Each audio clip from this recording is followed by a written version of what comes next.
I pressed live, and I'll actually have to just make sure that we are actually live, because I'm afraid I have to want to double check it now, so. I have it up on YouTube. Okay, cool. My, yeah. It's live, and I think Space has his hand up, or there. Okay, I'll do that in just a second. You know what I'm realizing is that I'm using the wrong microphone on there, which is why the settings were so messed up, and now I'm gonna have to double redo the settings, probably.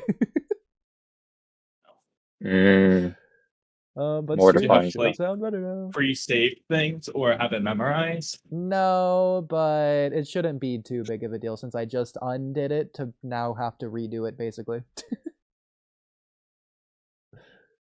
Let me just put that back over there. I can't wait for you to find out when to go live that was actually right just now, and when you undid it, you re-undid it. Have to Oh redo my it. god. Yeah, we're live. Okay. I think it looks good. Space, you can let me know if my mic sounds good, and yeah, there you go. Okay. It sounds worse than it's one thing to look good, but we need your mic to sound good. How does mine sound? Good. Let me just put that back over there. I think it's fine. I understand you. Okay. And compared to some people we've had on the podcast, that's much better. Yeah, it looks good. That's all that matters to me. Okay, well, that being said, here I'll invite Space. Though, just so you know, Angus, Space usually stays muted because he doesn't really like speaking. He usually just talks in text. But that aside, that's fine. Okay, so I am sharing my screen, Kamui, because you. Yeah, your screen share is live on YouTube, by the way. Just letting you know. Yeah. No, it always is. Oh, okay. Well, actually, I guess we could just start with you. Hello, who are you? Me? Yeah, I guess. My name is Angus Uchiha. A lot of people know me by that name. And what I'm just do you do? I'm just a bocce bird. You know, immediately, Angus, I've noticed something. In 10 seconds of live streaming, you've already become a better character than Sarada. Sarada never answered Hidari's question of who are you. Oh my god. What do you have to say about that? W Sarada hate. Let's go. I'll take it. I love it. So you... I don't actually. By the way, I don't actually hate Sarada. That was just well, we don't actually hate her, but we hate her. No, yeah. We don't hate her, but she's the worst character. She's not the worst. You know, yeah, we need to do that tier list. The worst characters. The worst characters. That's funny. Top 10 worst Boruto characters. Yeah, we could do that. Like, the best character is going to go at the bottom. It'll just be labeled, like, actually good. And it'll be at the bottom of this tier list. Like, well, no, what I was thinking is we rate all of the bad characters into Blue Vortex. So, like, it goes from the worst of the worst to the least worst, but still so bad. Yeah, we rate everybody, but, like, American.com, yeah. Yeah. At the end, you're like, if you're wondering why we didn't rate these people, it's because they're actually good. And that's just the end of the video. That's the way to do it. Yeah. All right, write that in tier list ideas. Okay. Oh my gosh. But I like that. I don't mind that. Yeah. Okay. The worst characters in Boruto TBV Vortex.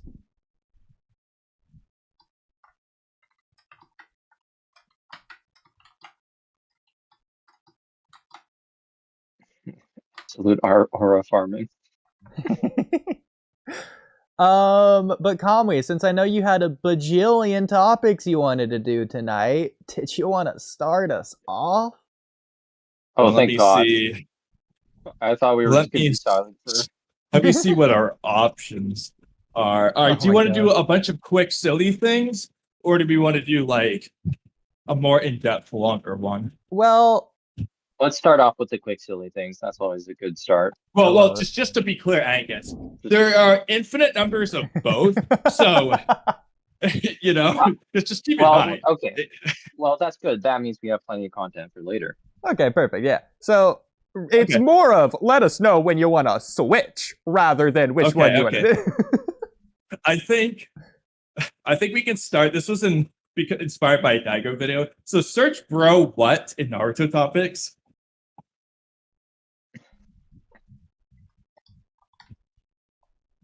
Okay. I also love how you and I do the same thing where we'll just have random things not related to the video, but inspired because of the video we watch. just go through like 5 in a row. Yeah.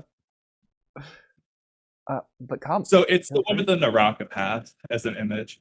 Yeah. Okay. Let me know when you drink. I can't see. What an image. Well, we're there. Okay. Bro, what? The kunai bounced off the Naraka path. It with no damage. Like it bounced off his clothes. Like Sasuke's sword bouncing off lightning armor A. If this is the Naraka path's durability, Konohamaru's feet makes no sense. I'm sorry, but Konohamaru's tiny Rasengan. You look at that thing in the manga. It's like Boruto's vanishing Rasengan size. Konohamaru's tiny Rasengan is not that strong. Okay, now I'm gonna step in, right here. Okay. You don't mind? Please. Yeah. Okay. Just to say, speed and durability don't really scale with each other, linearly. Well, the point is that the kunai are bouncing off the Naraka path. Like, no, he's got a hard body. Oh wait, you just said Konohamaru's feet, not his speed. Never mind. I take that back. Oh yeah. Speed, yeah, whatever. I'm just talking about the fact that the Naraka path didn't just like the Rasengan didn't bounce off him too. Yeah. That is crazy work. He's off guard, by the way. He's not amping his durability. He wasn't expecting it. And it's still bounced off. Yeah, that's crazy work. That's crazy Konohamaru upscale right there. That's what that is. I mean, he's officially stronger than a kunai. I mean, well, Kamui, if anything, this could maybe explain the Konohamaru feat, since this Path of Pain isn't defeated by the Rasengan. Well, exactly. So, like, I was actually thinking that the whole time. Like, it didn't really do much. Yeah, because that is just weird anyway. He's like defeated, and yet not. He's just fine, but he didn't go after that. It's just like whatever. Like, I mean, as if the paths of pain are consistent in the first place, with Naruto's speed blitz one-shotting the freaking strongest path, basically. It's like it's the one that consistently was speed blitzing Kakashi. Yeah. It's the one, and meanwhile, the Prada path is moving at the same speed as Naruto. It's like what? So that's. I've already done the Ashura path rewrite. You already know that hurts my soul. Get rid of the Prada path, but you're not messing with my boy the Ashura. Yeah. I mean, I think the easy explanation is that the paths just don't quote-unquote die ever as long as you don't take the chakra receivers out, and so Konohamaru quote-unquote killed the corpse, but like, it's the same as any other Path of Pain, as can just get back up. Yeah, but then again, I mean, in that case, it would be a matter of if you destroy them, like the Ashura path, then even if he gets back up, it doesn't matter. Well, that could be the explanation. The Ashura path, not just the Ashura path, but the Ashura path, is just ridiculous in general. The fact that not the robot, the Ashura path, but Nagato, the human being, can turn himself into a robot makes no sense. I don't care if it's the Rinnegan. But it's the coolest thing. It's the weirdest Rinnegan ability, though. Like, he just turns into chains.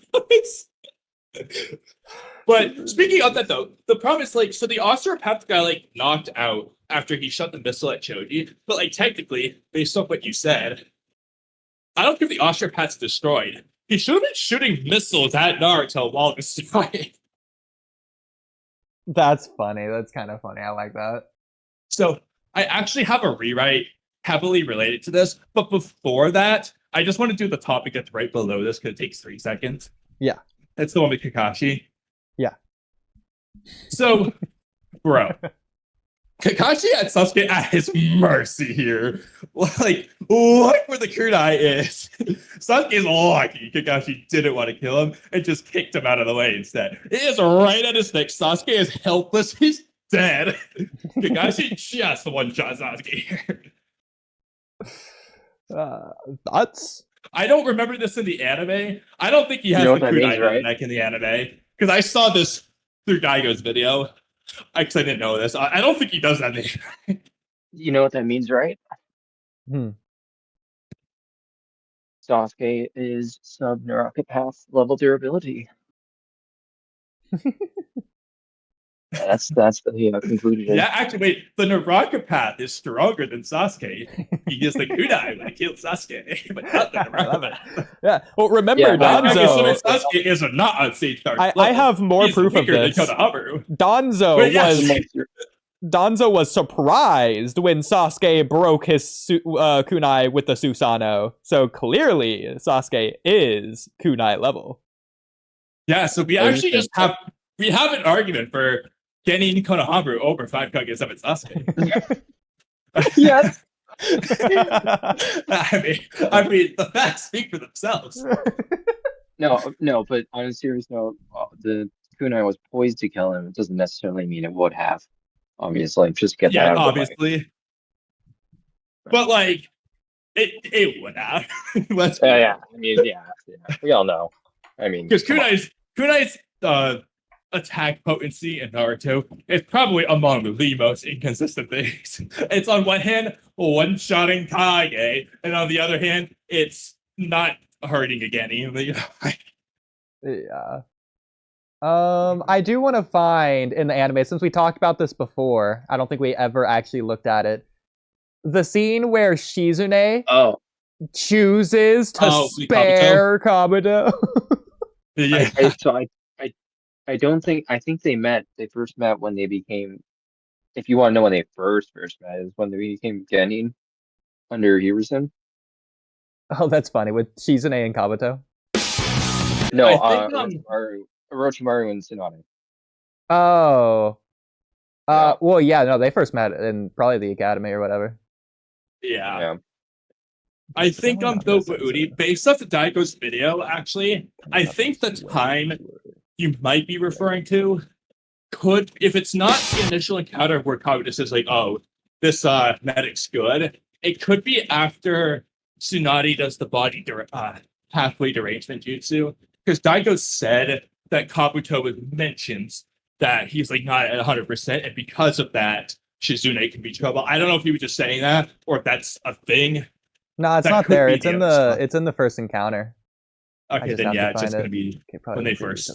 But she does like the poison needle attack and then never fights again for the rest of the game, by the way. Yeah, that's right here. Okay. Yeah, okay. So I have that is shameful. I must say, Shizune should have fought more. No, she did. She was on the team with the other Jonin that went out. I think it was to fight like the Sound 4.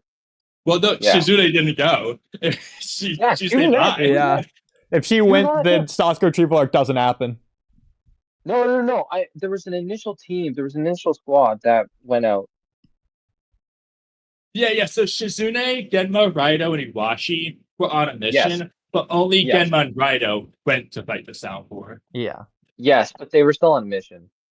That's what I'm saying. She did fight technically a second time in series. Yeah, off screen, I guess. That we know of. Off screen, but in, you know what I mean, in timeline. I mean, do you think she fought the Path of Pain before it grabbed her?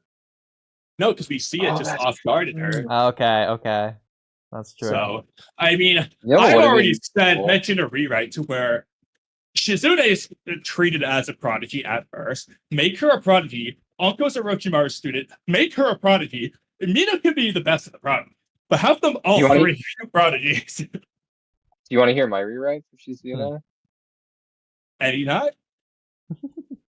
Go ahead. Yeah, okay. This isn't part of my actual rewrite, but here's my pitch. She's you could say prodigy, sure.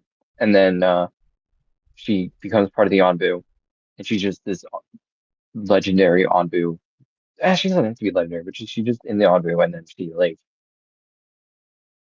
leaves. I'm fine with it being And then legendary. Tsunade finds her later. That's the only thing. She's just in the Anbu.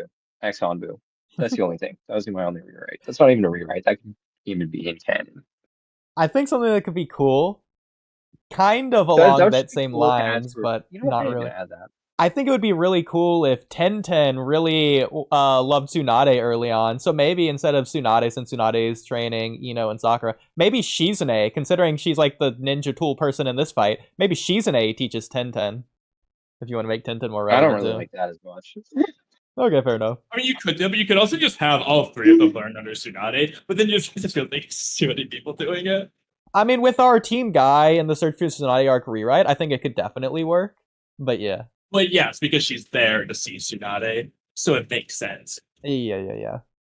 But okay, this is stupid. So, if we're doing that, Neji and Lee could have interactions with Asani. So I think Lee and Jiraiya could get along goofily. So that means Neji has to have some interactions with Orochimaru, which arguably he should, considering Loki. in the preliminary stage, at the very least, the Chunin exams, Neji was gone compared to Sasuke, and he should have been like happy about Neji. Yeah, low key, if like nobody else is around and it's just a one-on-one conversation between Neji and Orochimaru, if Neji doesn't realize who Orochimaru is, they could have a fascinating conversation. Like, just imagine any other kid Orochimaru talks to, but like genuinely. Like the Kimimaro stuff is some of those in-depth stuff in all of Naruto. No, imagine this. If Orochimaru Shiori he just went to the prelims, he just didn't DQ himself, essentially, and they get matched up. Neji just starts talking like, before this match begins, just know it's your destiny to lose, whatever, and then Orochimaru entertains the destiny conversation, kind of like when he's talking to Kimimaro and stuff, and they just start going back and forth. Oh my god. See, what I was thinking was Orochimaru's not going to be the... licking his lips all happy. He's like, oh, he has darkness in his heart. Okay, that's really funny, but that's the exact opposite of what I was thinking. I was thinking like not the sadistic lip licking Orochimaru. I was thinking the actual philosophical kid Kimimaro talking Orochimaru that's going to talk about the windmills and destiny and fate and the clouds and blah blah blah. Purpose of life. Yeah, exactly. Orochimaru's purpose in life conversation though would be interesting because he's essentially saying your purpose could be anything. You're not necessarily. He's kind of implying you're not confined to any one thing. It can be anything that you find value in, essentially, which would contrast with Neji's whole idea. Because he's saying, you don't get to choose what you have value in, it's assigned to you. And Orochimaru is kind of indicating anything you like can be your purpose. You just have to go find something you want, like kind of in a way. Exactly. So that would be interesting to see Orochimaru just arguing back. Well, I don't want it to be an argument to where they're trying to be like, no, you're wrong, my way is right, or like trying to convince each other or anything, but rather they just both give their perspective on life itself, not to convince the other person, but just to get it out there, and then both of them are just actually listening and taking from the other's perspective, would just be so cool. You haven't seen One Punch Man, but I'm just imagining like season 2 with Garo and that kid. Just something like that. Something for the audience. Oh, yeah. It also just seems really funny for like Snake Lady Shiori Orochimaru. Okay, that is funny as well. It's the funniest version of Orochimaru to do it. Wait, did I finish season 2? I think I did. But especially if we're gonna have the thing to where Orochimaru just changes a new leaf later on in Shippuden, it could just be like this could be like the start of the possibility of introducing something like that. This is off topic. I don't think I wrote this down, and I think this was the shower rewrite I wanted to write down, but forgot. So just in case, I'm going to say it now. I'm sure you're going to agree, Oodie, at least. So when Orochimaru does the face reveal to Hiruzen, that should be his first body, not the. I do like the 2 or 3, perhaps, to show the sadistic. He's not even paying attention to how many, but I also like the idea that was the first one, and Hiruzen's like, you finally done it versus, oh, you did it 10 years ago. Okay. I like the idea that was the first one. The first one we see is the first one he did. That could work. Also kind of, oh, I see what you mean. Like with that whole thing with Ginyu, how people speculated that was not his original body. Purple one with the horns. but then we you got had another one before that we see it in one panel when there's like Orochimaru's doing to illustration of him Sasuke, as a but it's kid. such a nothing thing. When we see the girl, we're like, it's the girl. We see the other guy, like, oh, yes, that's the other dude. You know, what's the difference? Yeah. I mean, it doesn't seem like this is like a huge process he has to set up. It feels like this is something he'd just like do like in the middle of combat. Yeah, it's like every 3 years or whatever, but like if he has the ability to do it, and the first time he did it, there's obviously no 3-year deadline or like whatever. He could just choose to do that to anyone at any time, seemingly. Well, yeah, because you watch when he does the Zetsu later on. He just does it. Like, it seems like a really OP jutsu. Like, if he just hadn't done the jutsu yet, if he went into the Hiruzen fight with that available, he just one-shots and takes Hiruzen's body. Well, that would be the worst idea, but he could just take Sasuke's body in the middle of the jutsu sense. I mean, yeah, you could. But also, I think Orochimaru's ability is retconned 3 times in terms of how it works. Because you look at how he does it to Inmiryu, whatever his name is, starts with the letter G. It's like the weird snake thing, and it's kind of similar to like Sasuke's, but like you just see him like scream, like, the screen goes blank. It's doing weird technology affecting shit. But then no, that's not it. We see what happens with Sasuke, and then the last one with Zetsu. That's not what happened to Sasuke, bro. Orochimaru just jumped in Zetsu's mouth, and that was the end of it. He did not do the ritual. If he did it to Sasuke, he just wins. What's something new? Yeah, so Genyumaru was his 3rd body. Genyumaru? Yeah. Oh, you're Genyumaru. Yeah. I could have looked it up. I don't know why I did. Well, actually, I think are you looking at the panel of the ritual when you say that? Who, me? Oodie? No, I just pulled it up on Narutopedia or whatever this is. Okay, because I can't remember if they showed 2 unknowns in the Sasuke ritual scene or only 1. But I think you're right that he's the 3rd. Oh, I have it pulled up for the anime. Aside from Sasuke, you see 3 faces in the anime. Okay, I think that was the difference. I think in the manga, aside from Sasuke... Oh, never mind. That's the same. Okay, so then Narutopedia would be right, anime only. I think so. I'm pretty sure that's right. Yeah, because the girl's the 2nd, and then whoever on the left is the 1st. Yeah, some random boast. Give me the girl the 1st. Okay, interesting. Okay. But getting back to Shizune versus Kabuto... let me hide it on stream like 90% of the way. And stream, join the Discord if you want to see what it looks like without the filter, because I'm sharing my screen. Okay, so you guys probably forgot this. Here is Shizune and Kabuto's first encounter. The screen is not blurred, by the way. It's not on Discord. It's on YouTube. It's just a little bit of delay. But delay. Yeah. Yeah, so Shizune just goes in with the poison needles, like Kamui said, towards Orochimaru. Kabuto blocks it, sure.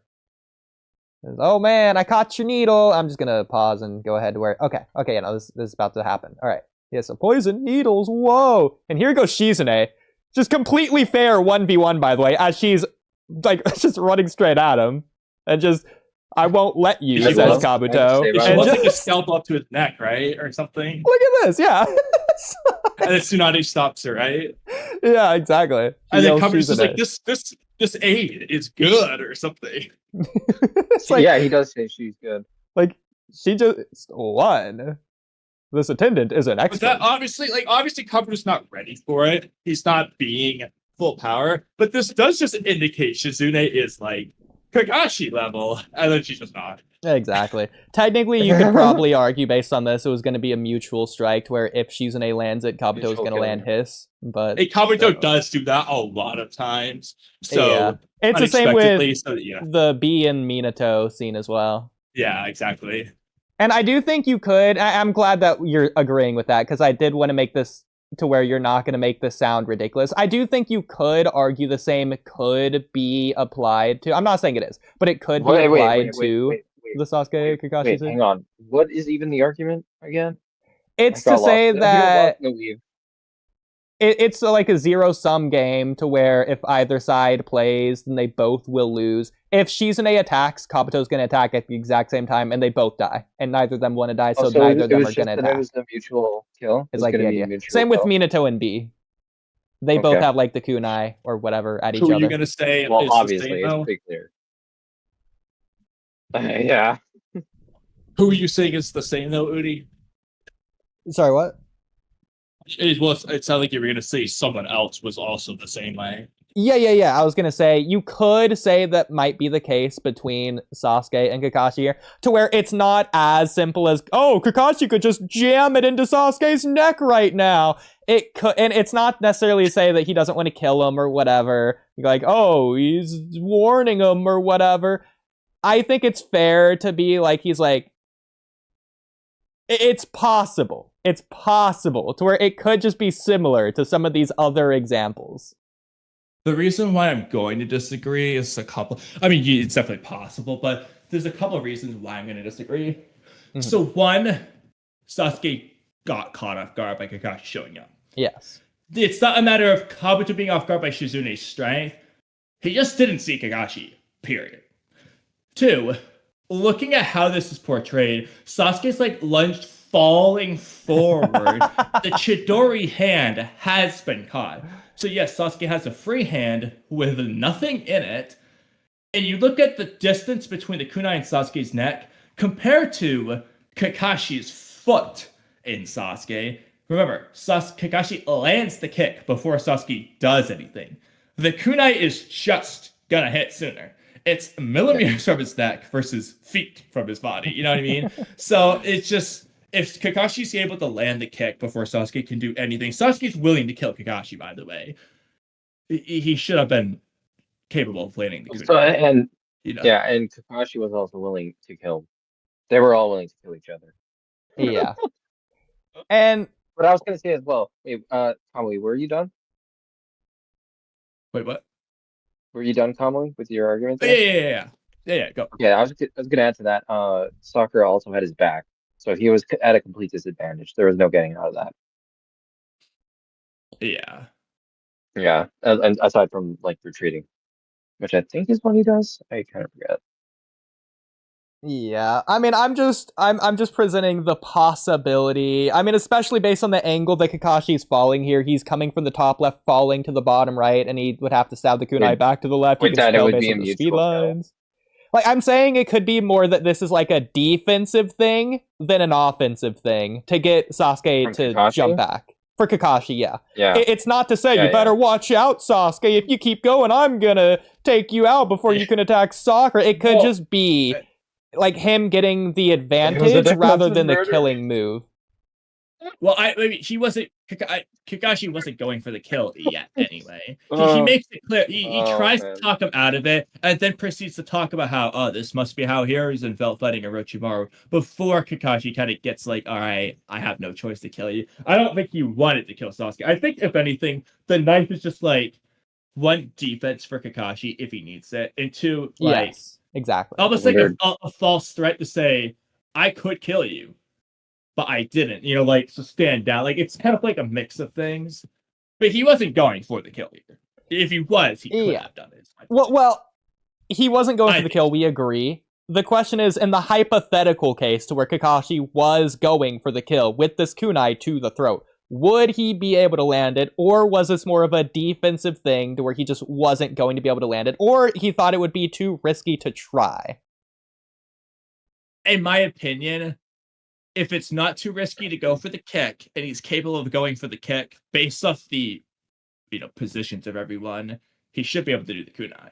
Okay. So it's 40. I don't see any reason why it's safer to do the kick or easier to do the kick. Yeah. In this case. Sure. So Sasuke goes for the kick, and then Kakashi jumps over it, and then he kicks him back. And he sends him I didn't see how back. this looks in the interesting. That's a cool in the anime. He does that little taijutsu exchange. I think it's probably different in the manga. But let's find out. Yeah, you mean the thing that fan animators have made 3,000 times better, like 20 different times? Well, that's what I'm saying. I don't even think the kunai is in the anime of I this don't know. scene. No, I don't he think it does is. this to my. Is it? I don't think so. No. That's what I'm saying. Wait, I tell me didn't about to recall find it. out. This is the Episode it point. is? That's why I thought I was surprised when I saw this because I Mhm. don't think it's in the anime. Yeah, I think it's Yeah, just his you told- jacket's in the way. But do you know the episode, Kamui? Do you know the episode? If not off the top of my head, but I'm thinking like maybe like try like 209ish because I think I think Kisame versus B is like 204 or something, and that happens before this, right? Oodie. Yeah. The chapter is yeah, 43. By the way, if you want to go to the chapter, you can see what I was talking about with the kick exchange, with the actual interaction. That is in the manga. I am looking. Yeah.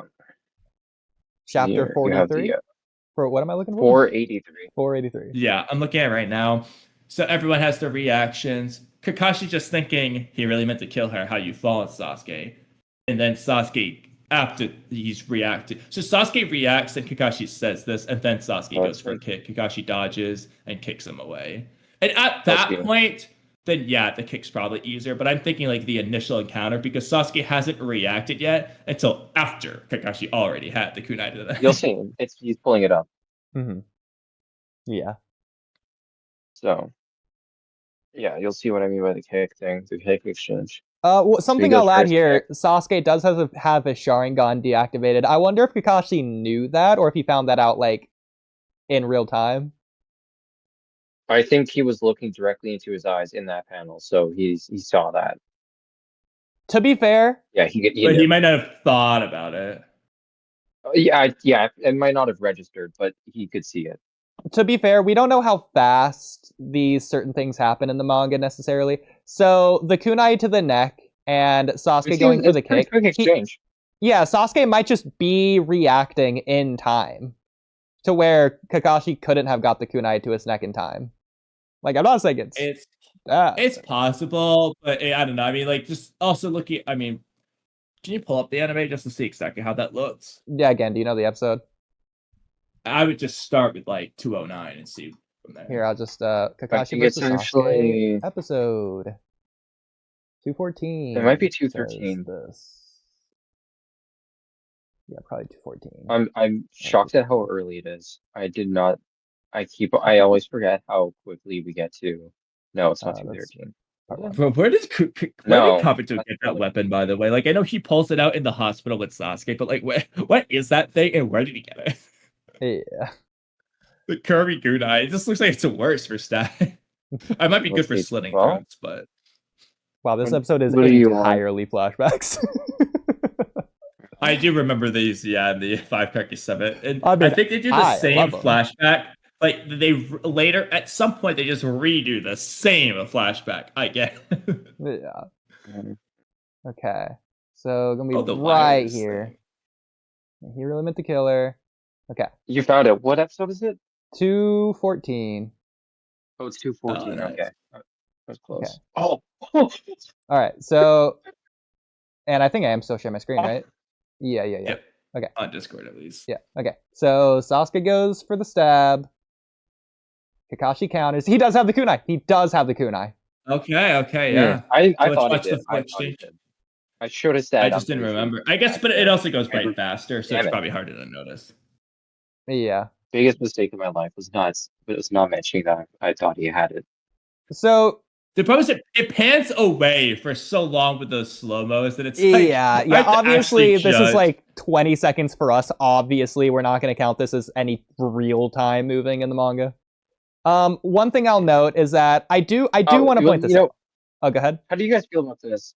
Because I usually just for manga, like whatever, but then like I you don't know what the time frames are. I mean, you can kind of make rough estimates, but what I go on is like once the anime comes out, that's just like the definitive time frame. Is that it gives you a more reasonable interpretation. I mean, obviously, like they have their own interpretation of things compared to what Kishimoto may have envisioned, but like at the very least, for an audience member, it gives you a better sense because it's not just skipping from A to B. It's doing 8.1, 8.2, 8.3, and so on to B. Yeah. So you have like a better This estimate. seems pretty much 1 for 1. Yeah, this is adapting it straight up too. Exactly. And I would Yeah, say that's because true. Kakashi's I don't think Kakashi's speaking at 500 miles Oh, an hour. don't- Yes, they no, move I fast, but didn't I even think know if that. Kakashi's speaking, you know, I didn't get that far. Mhm. he's not going like, Does he not? how far are you Wait. from Sasuke? He's just going by. Wait a minute. He Follows does in throw it in. Sasuke, you know? Oh my god. That's cool. He throws the kunai with a wire in the anime, but he doesn't do that in the manga. That's pretty Yeah, cool. no, the Yeah. anime is Yeah. just freaking cool, bro. I love the anime. Most of the I love wire when they do scene- little things Alright, like that. anime. It's sick. Yeah, it's Oh, just he more uses something- ninja-y. Oh my god, Yeah, that's the so cool. the wires get dropped like early in the That's manga. sick. Like I think Sasuke Yeah. used it like twice, and that's it. Literally. It's in the movies Uses too. They the do a lot of that food. in the movies. That's so cool. Yeah. Yeah, they do like little things. But one thing I do want to point out, Sick. Sasuke's going Oh, can we straight. He's curse? also What's your policy around that? so first of all, Sasuke's not running. Yes, he's like stepping forward, so you can say his momentum's going forward, but it's like barely going forward. As opposed to Kakashi. Kakashi, first and foremost, is trying to protect Sakura. That's like his priority here to get the that's why he Chidori out of kicked the him, way. right. The kunai to the neck, that's not really the priority here. If Sakura wasn't here at all, and Sasuke good just doing happened this, to be though. doing this motion coincidentally, and Kakashi went to counter like this, fine. But like his priority is protecting Sakura, so I do think that should play a factor in this. But I also want to add the momentum thing. Sasuke is carrying his momentum forward slightly. Kakashi is just dropping in from the top left here, and I do think that does factor. I will say This matters because Sasuke has his feet planted firmly, whereas Kakashi, he first of all, he's still falling. He only has 1 foot on the ground, even, and like that does carry over. It's going to be similar to if he tries it, and even if he does land it, it could just be similar to Shikamaru versus Hidan, to where the stab to his neck was just too shallow to actually finish him off. Well, it would have been for Hidan anyway, but sorry, I wanted you to go back there. I wanted to point out though that in terms of the positioning, it is different in the anime because in the manga, if you look at Sasuke, Kakashi, when he pulls his arm, Sasuke's like completely twisted. This is not a good bout. Like he's in a very bad position. What? For They look the fighting. same. Whereas in the anime, there Sasuke's fine. He can kick easily. I'll give you that, but no, I do think this is probably the anime is the more realistic interpretation because it like you said, yeah, Sasuke's not there yet. I do think they might get into that pose, but the point is, at the very beginning of it, at least, Sasuke's like this. He might go more like this, but also at the same time, Kakashi doesn't have the kunai to his neck yet. He's getting it there, but it's starting from like his left back pocket or whatever that he's pulling it out to get there. That's another thing to say is different from the one in the manga. The kunai gets way closer to, but in the manga we just see the shot of Kakashi catching with the kunai, which I would say manga-wise presents the interpretation of him, his hand catching the Chidori and the kunai being there at the same time, because that's what we're shown. Whereas in the anime, there's a clear sequence to what's going on that makes it very different, and it's much more reasonable that the kunai just isn't going to work in the anime version. Yeah. Because this is three different reasons. This is pretty much the first frame of the shot. So I disagree. I think the kunai. You think it's the same regardless? Yeah, I think based on like positioning and momentum, it could have. I don't think it was necessarily Kakashi's intent. It was like a poise to kill thing. It wasn't necessary. It was like, hey, I can kill you. Oh yeah, he was not trying to do it regardless, but it was more Cody. Yeah. It does like it gets a little bit closer to the twisty position. It's just drawing it different because it's the anime. They're not going to draw it Kishimoto pixel by pixel, but it's close enough. I don't might be the last frame of this one. But either way, okay, yeah, no, it's technically one more frame after that. But yeah, I don't know what's happening here because it looks like it's too close to see. But I think that's just his reaction, I guess. But like that's the reaction. Okay, so that's Kakashi. Yeah, wait, hold on. I think it's just. Yeah, so Kakashi's still falling. Kakashi's still falling from that direction, is what it feels like. Whereas Sasuke is more or less staying in place and just he's twisting. Oh no, that's Kakashi when he's twisting his arm. So that's like a replay of the scene. I agree. Yeah, it is. I must say, it is horrible. It is a whole lot of aura. Yeah. Just putting that out there.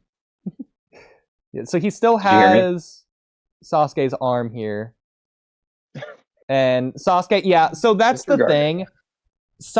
The direction of Sasuke's kick, he's continuing on with the momentum twisting direction from that Kakashi's Kakashi's giving swing. him. So I Yeah. feel like the kunai probably won't work just because he's twisting this direction rather than the other direction. He's working with the flow rather than against it. Yeah, but again, in the manga, the kunai is millimeters away. It's just too close. They're portrayed as relative in taijutsu throughout this whole exchange. So if Kakashi is just closer, he lands first. I mean, whereas that's fair, I do think if he's like twisting in this like circular clockwise direction, his neck is going to be technically moving away from the kunai for his foot to get closer. I should add, again, Kakashi, we agree Kakashi wasn't planning to do that here. But if Kakashi was, instead of twisting him like clockwise, he could just pull the hand towards him into the kunai. Yeah, no, absolutely, yeah. well, that's my... How does Sasuke get out of this? Does he just pull really hard and just force his arm out of Kakashi's grip? No, Kakashi Well, just we see what he did. Away. Kakashi kicks him yeah. away. And then, yeah. I think Kakashi's holding onto his hand while they do their kick jump thing. He I don't think Kakashi lets go until he kicks. Well, because like right here, unless he's just like Sasuke's arm would be broken if he's twisting around like that. So he's double jointed. Really okay. He learned Musumi's ability. Yes, he does. It looks like Kakashi let go. It looks like Kakashi still has a kunai in his like left hand too. Yeah, he does. Okay. So yeah. Oh, the way he... Okay, that looks really funny in slow motion.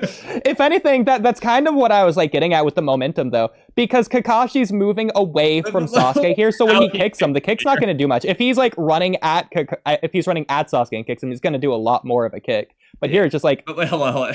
Like, toss him. The way that just looks so goofy though. It's like he jumped on him for the kick. Goofy, yeah. That's very different from how it looks in the manga's portrayal of it. Like it just looks like he just like stood on him. Yeah. It doesn't look like he's hitting him. Like his toes barely touching. Here, you know what? Okay, we need a who did it better. Who did it better, Kakashi to Sasuke or Boruto to Code? And also, if you slowly go to when Sasuke does this little spin around thing where he's like hugging himself, that also looks funny in the anime. Yeah.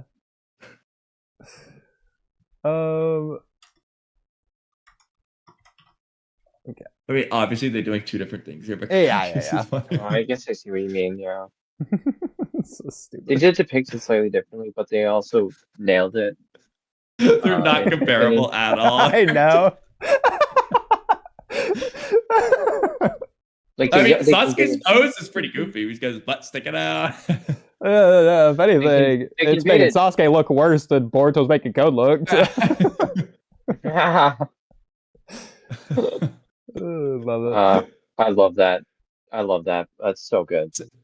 So now, go to the anime. Code is my favorite shit ever. That's my legal drug. Mm-hmm. That is my Roman Empire, right there. So now shit. I have an art. I have like a. I think it's the next view of this. Okay, let me also like a redraw. This game. Oh, never mind. It was there. Okay, I guess it looked funnier the first time. I'll add the like whatever smoke or dust or whatever that gets kicked up from Sasuke's feet. It's there in the anime before he lands. You guys are really nitpicking. Yes. Welcome to the Walky Talky podcast. See, for the Mambas out there, look at what we do to everything. You will not find anyone overanalyzing Naruto like us. It's not just Boruto. We notice every detail of everything. Yeah. But anyway, away from this, I'm a lot more charitable to the anime, just like because they're working on like time crunches and all kinds of shit, you know. Yeah, so that's not to say we don't love it. We do. Yeah. Also, They probably did that. That's funny. They probably did that because when animated, it looks better with that frame that way. Exactly. What Yeah, frame? When you screen, it's like the never pause Naruto memes, and you see Yeah, like yeah. Sasuke in the weird poses. The animator drew that, and they clearly saw what they were drawing. Okay, like they saw that. They're It's doing just it on because when purpose. you do it, it looks good. Exactly. But that doesn't mean it's not hilarious. Get Goomba Oh my god, to you got Sasuke. Goomba. Like he's Goomba is Mario. too good.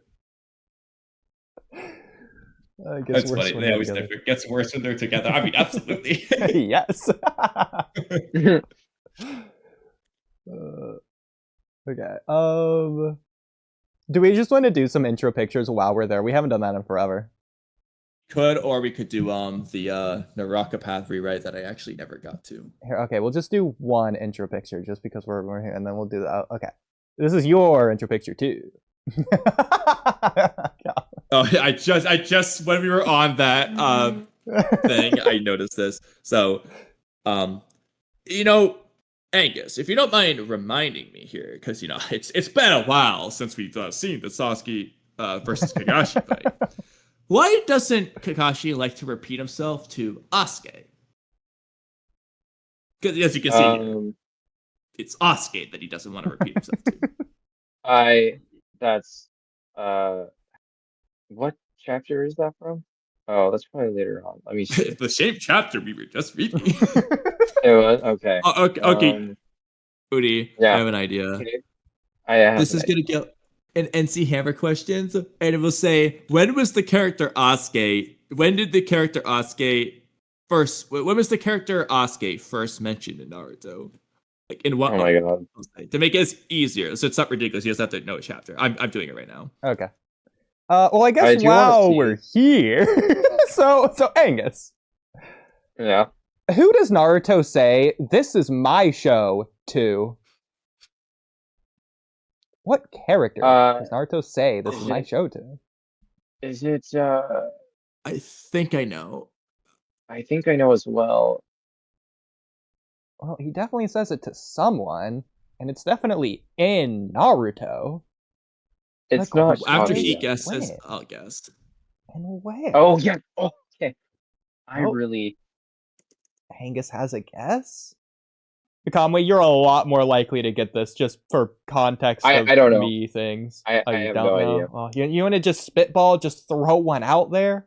I gave you mine, Kaguya, but I know it's not Kaguya. Okay, that would honestly be a really good one. That could actually work. He says this is my time space to her. Oh, I love that. I wish I knew. But Kamui. So I'll after I say my guess, if it's correct, I'll add on when, generally speaking, when I think it's set to.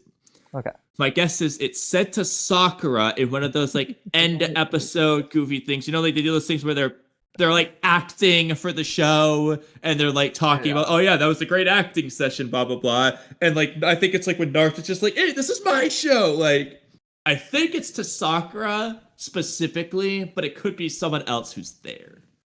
Okay. So Kamui, I'm disappointed you didn't get this, considering you know the context of my Naruto. Actually, Angus, I told you last night also, you also know the context of where I'm at in my Naruto rewatch at work. Way to call me out, man. Naruto says this to Kakuzu pretty soon after he first arrives. He's like, sorry, pal, but this is my show now. Yeah, he says it's funny. Yeah. Considering Naruto's right, it is his show. Okay. That's hilarious. But to be fair, I do think my answer is objectively correct, and I think he just says it more than once. Okay, that's funny.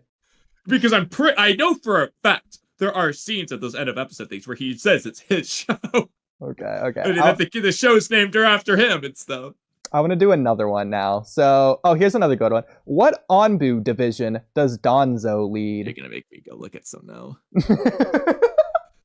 Angus, do you have any idea?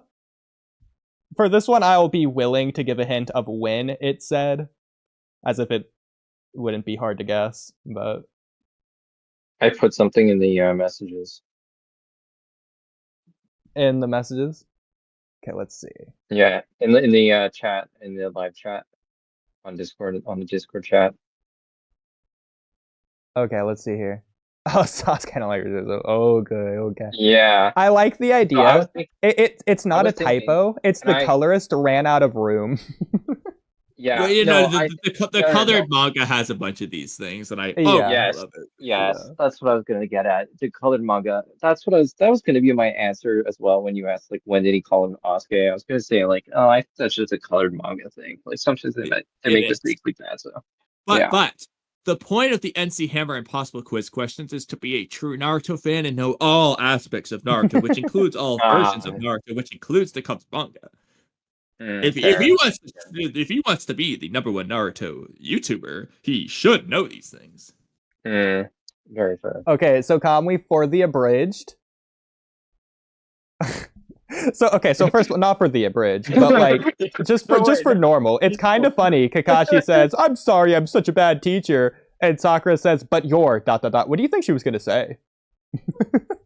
Oh wait, no. Well, maybe Kakashi was answering the question, but you're Asuke.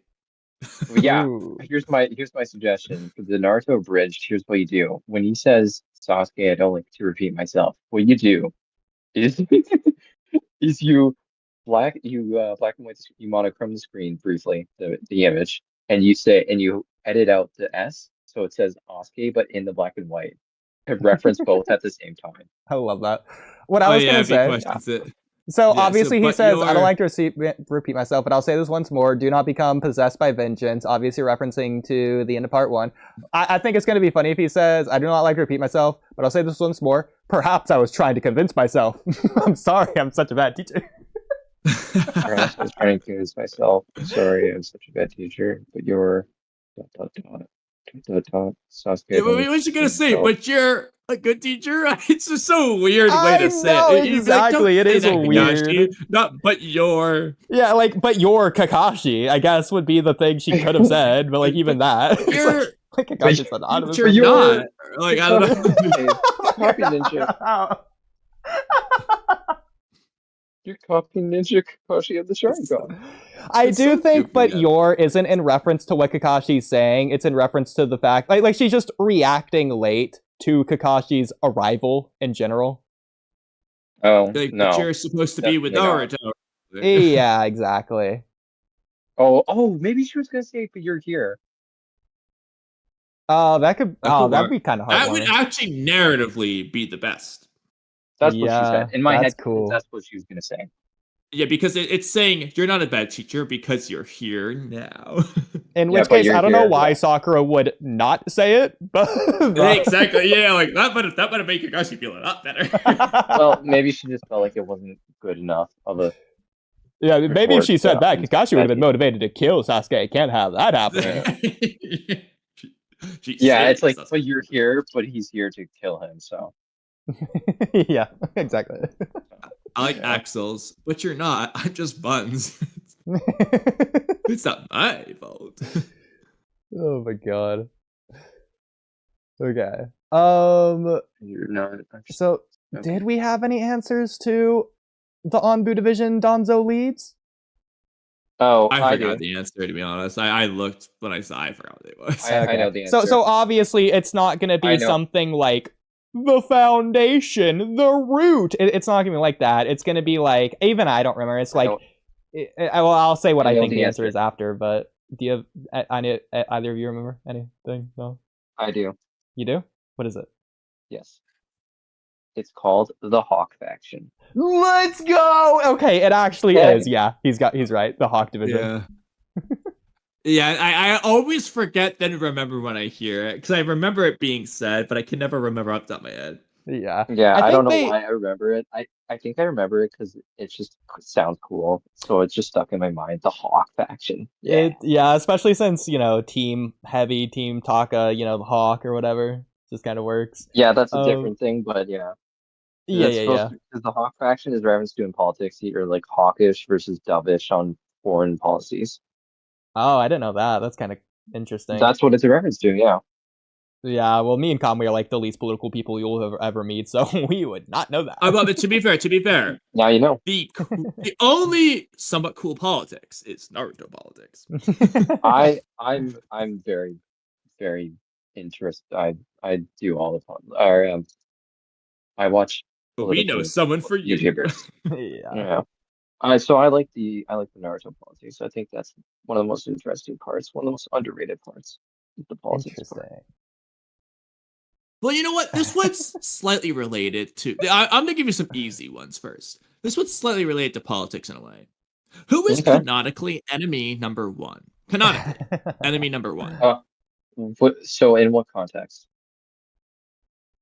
In Naruto, who is canonically enemy number one? Okay, but in the bingo book or in the Who is in the series? Leaf Village? Yeah. The one with this statement saying that this person is enemy number one. It's like in universe. Oh, there's a statement. Okay. Let me They're think. stated to be enemy number one in the series. Can you give me a hint for like who said it? Well, The person who said it is in the arc of the story connected to a political related-ish person.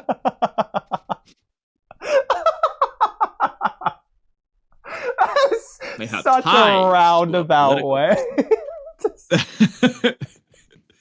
It's not gonna help them. It's probably gonna mislead them with the art. Exactly. What did you say? The enemy number one is related / connected to a politically person. Can you tell me what arc? No, Well- because then it will make it too obvious. Exactly.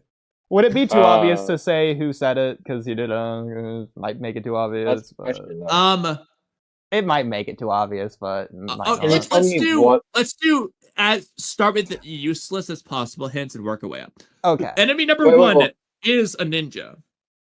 Oh, okay, yeah, I could guess that. Could you tell me like what room they were in when they said this?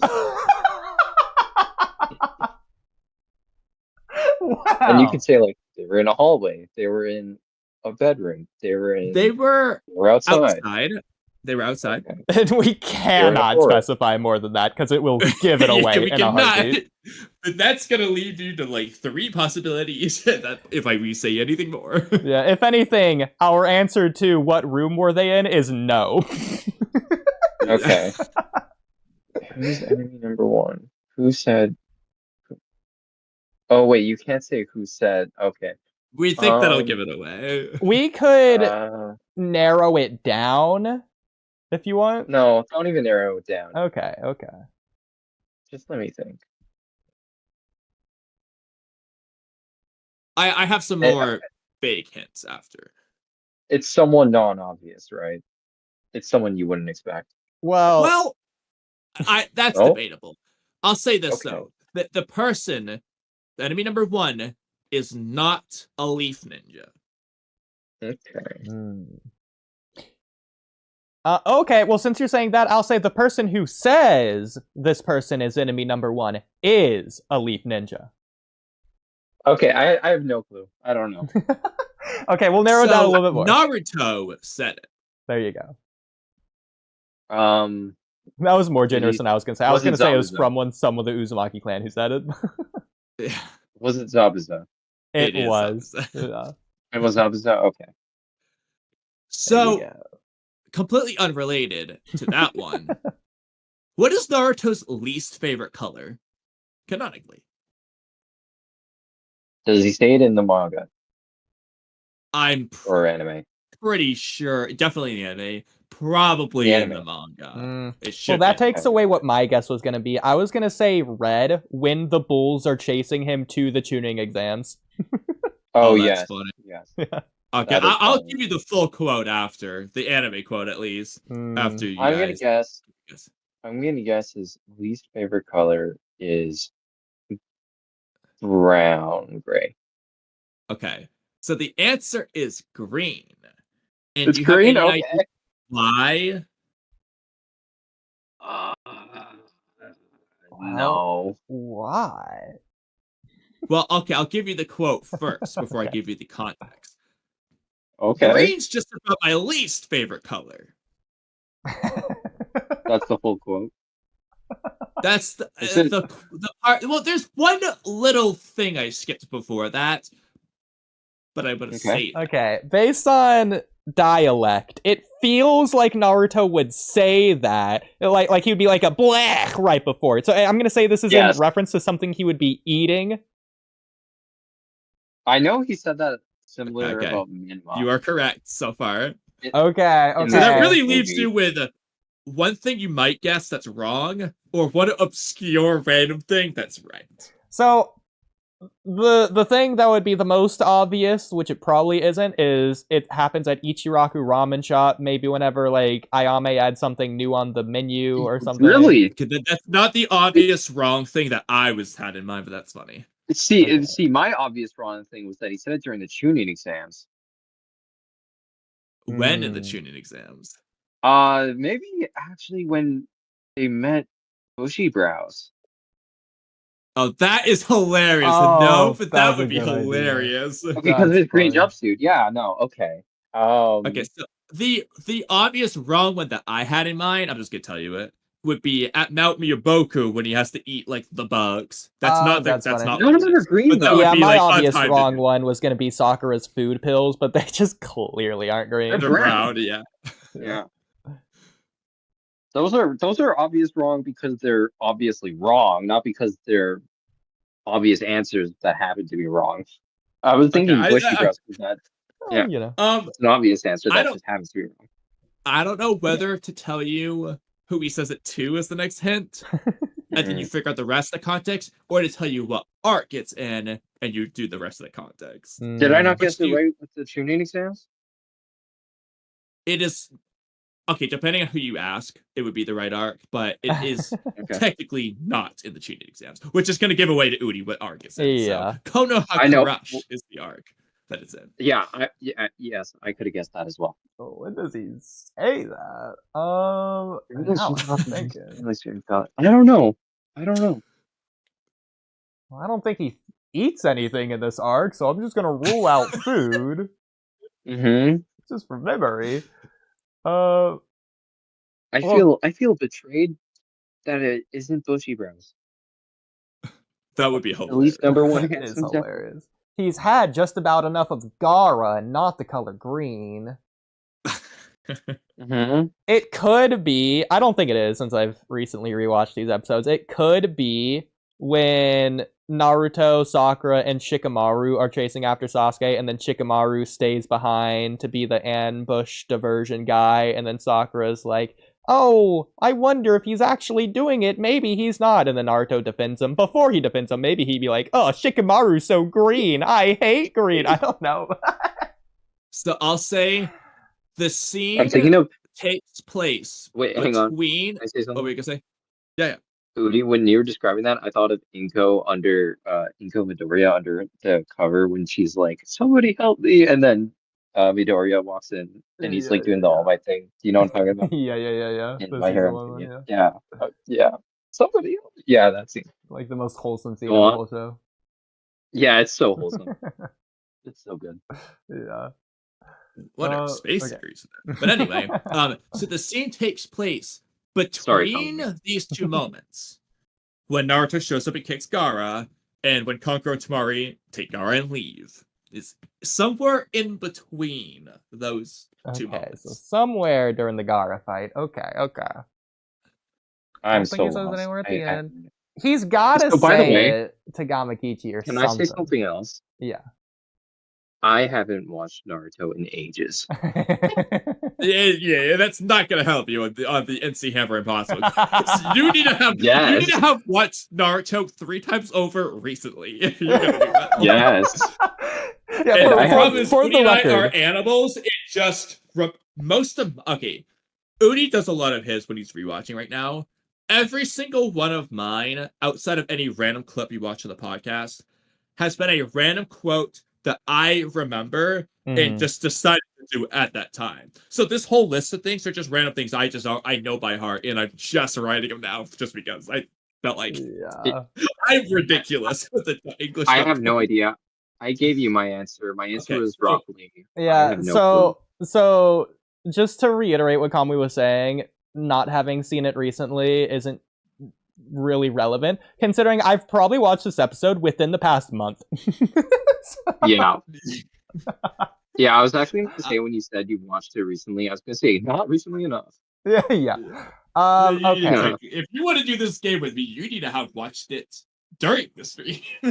You need to have watched it yesterday. That's funny, yeah.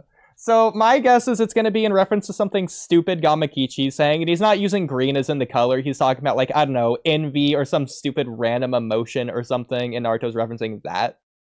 So that is incorrect. I'm trying to decide whether to say one aspect of the context or to say who. He thinks about by the way, Haku. He doesn't think about green. Kakashi is the reason Naruto says this. That's how I'm going to word that. God. Naruto says this because of Kakashi. Oh my god. See, Kamui, I literally wrote a podcast topic complaining about these flashbacks. Because they're the most nothing flashbacks of all time. It's a flashback? It is, yeah. It's when God. Naruto is done fighting Gaara and he's inchworming his way over to Gaara, and he's thinking back to how Team 7 saved him. In fact, this is actually a perfect segue to that topic. Yeah, when Kakashi just shows up at his window with some vegetables and tells him to eat his vegetables, and Naruto says, "Ugh, green's just about my least favorite color." Exactly, yeah. I can't even remember the scene, but I kind of remember it, but I also don't. It's the weirdest thing. Okay. Do you know what episode it's from? So I can just watch it. Like 80, probably, I don't know, like 81. episode 79, 80. Yeah. Okay, I don't know. It's probably 79. Because I think 80 is going to have like the funeral and stuff. And I don't think it could be in the beginning of that, but it's probably 79. I love Miley's delivery on every single line. Gonna put that out there. But actually, out of curiosity, what is your favorite arc in Naruto? If you have one. Or top 3, if that's easier. In no particular order. Was you asking me? Yeah. Oh God.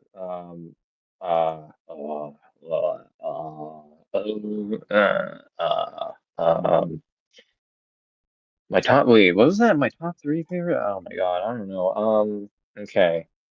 Number 1. Oh, I think I made a tier list. Let me see. Well, please feel free to find it. I'll also say real quick, Oodie, that obviously I haven't left the shower and come back. So I'm up honestly too late. So I maybe will present my Naraka Path rewrite, but then I'll just have to like go and not get sleep. That's just gonna be what it is. Okay. That's fine. Because you know I want to keep going. Of course, yeah. Do you want to do that now? I can, yeah. And I can always just watch while I eat, whatever you guys say. Okay. Okay, so it's near the bottom here. Of Naruto topics? Rewrites. So the reason that this even came to mind is because I was watching Daigo's Why He Hates Konohamaru versus Pain. Above that, that'll just be a continuation. Okay, so okay. Yeah. So if you want, because like one of the problems Daigo's presenting is basically Konohamaru's getting a quote-unquote win against the Naraka Path, except this is the Naraka Path, the Reviver Pain. And he's just fine without needing to be revived. So this victory is meaningless, whereas let's just say Konohamaru beat the Preta Path, and the Naraka Path has to revive him. Okay, Konohamaru beat the Preta Path, the Naraka Path has to do this thing, whereas he just, the Reviver Pain's the one taken down, but not taken down, and that's just weird. So I said, if you want Konohamaru to beat the Naraka Path, but also have the Naraka Path come back and revive everyone, instead of Konohamaru beating the Naraka Path despite it showing absolutely no damage anywhere and being perfectly fine later, but for some reason it doesn't go after Konohamaru or Ebisu, despite, being a god who got beat by a kid, and you probably want to prove his godliness and kill the kid. So let's just do this instead.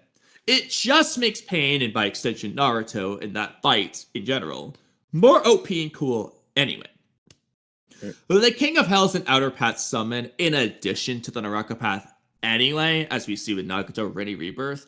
So this wouldn't even necessarily be a plot hole, even without further explanation. Look at that. Nagato can do that, so clearly you don't need the Naraka Path active. Just have the King of Hell not be unsummoned just because the Naraka Path goes down. So if you kill the Naraka Path, it doesn't by default get rid of the King of Hells. I know! Crazy, right? The King of Hell doesn't fight on its own, as we see, but it still has the ability to heal the Naraka Path by using its silly hand grabby things to grab it and put it in its mouth. But only if the Naraka Path is nearby, because as far as we've seen, the King of Hell doesn't seem to have legs to move on its own, so it has to be within arm's reach, right? So you can write this to either where it can heal all the pains in that same scenario, or it can't do it without the Naraka Path, meaning the only pain it can do this with is the Naraka Path. I'm fine with either, and we'll just explain how this fights the Naruto fight in either way. So first of all, this doesn't ruin the Naruto fight. All it means is Naruto has to do one extra step of removing the Naraka Path from the battlefield by simply having Naruto himself, a clone, or a toad, pick the Naraka Path up and put it somewhere else. It can throw him away. It can summon him to Mount Miyaboku. Gamabunta can eat it. Whatever you want to do. Now it can't come back. If the King of Hell can revive other pains on its own, or instead of that, you just don't want to do that idea. If you don't want to do that one, then here's another option. Have Naruto beat the King of Hell too. Throw shit in its eyes like Itachi did. There you go. King of Hell's dead. Just one extra step to make both Naruto and Pain cooler anyway. And now the Naraka Path versus... That's fine. Because I don't want to seem like a psycho. the reason Naraka... Yeah, go for it.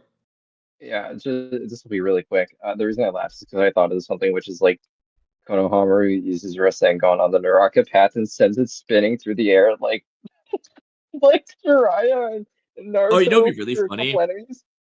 Yeah. If he did that and it just went into the King of Hell's mouth, and then Konohamaru ran away not knowing what that means, but that just brings the Naraka Path back. That's perfect. Yeah, That would continue. Yeah.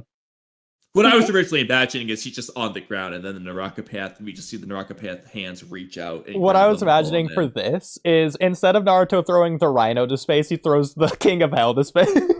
Oh no, I thought you're gonna see he throws the Naraka Path into space. They're throwing the King of Hell into space.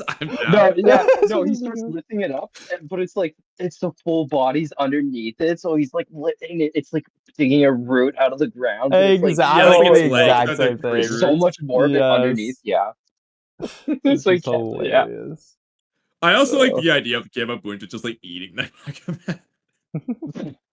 More realistically, all the options. It would probably be a lot more similar to what Jiraiya did with Itachi's Amaterasu in part 1 after Itachi fled, to where Naruto would have one of the toads seal the King of Hell. Yeah, or the Naraka Path. It doesn't matter which. It's just either way. I don't care. The point is, it can do this ability. Yeah. So, and this will make the Naraka Path versus Konohamaru at least a little bit more sensible. Like, mechanically, this makes sense. You can still complain about power scaling if you want. But mechanically, this just will make more sense than it did to start. What I would do... Check the Discord chat. Okay. Oh my god. Kamui eating the Naraka Path. Yeah, that would be really funny. If he throws the King of Hell, then we'll see its full body. That's hilarious as well. What's That's what I was saying. Yeah. Wait, what is this in reference to when he says, I know this one, they don't use enough lotion? Which one were we on? That's crazy. No idea. Okay.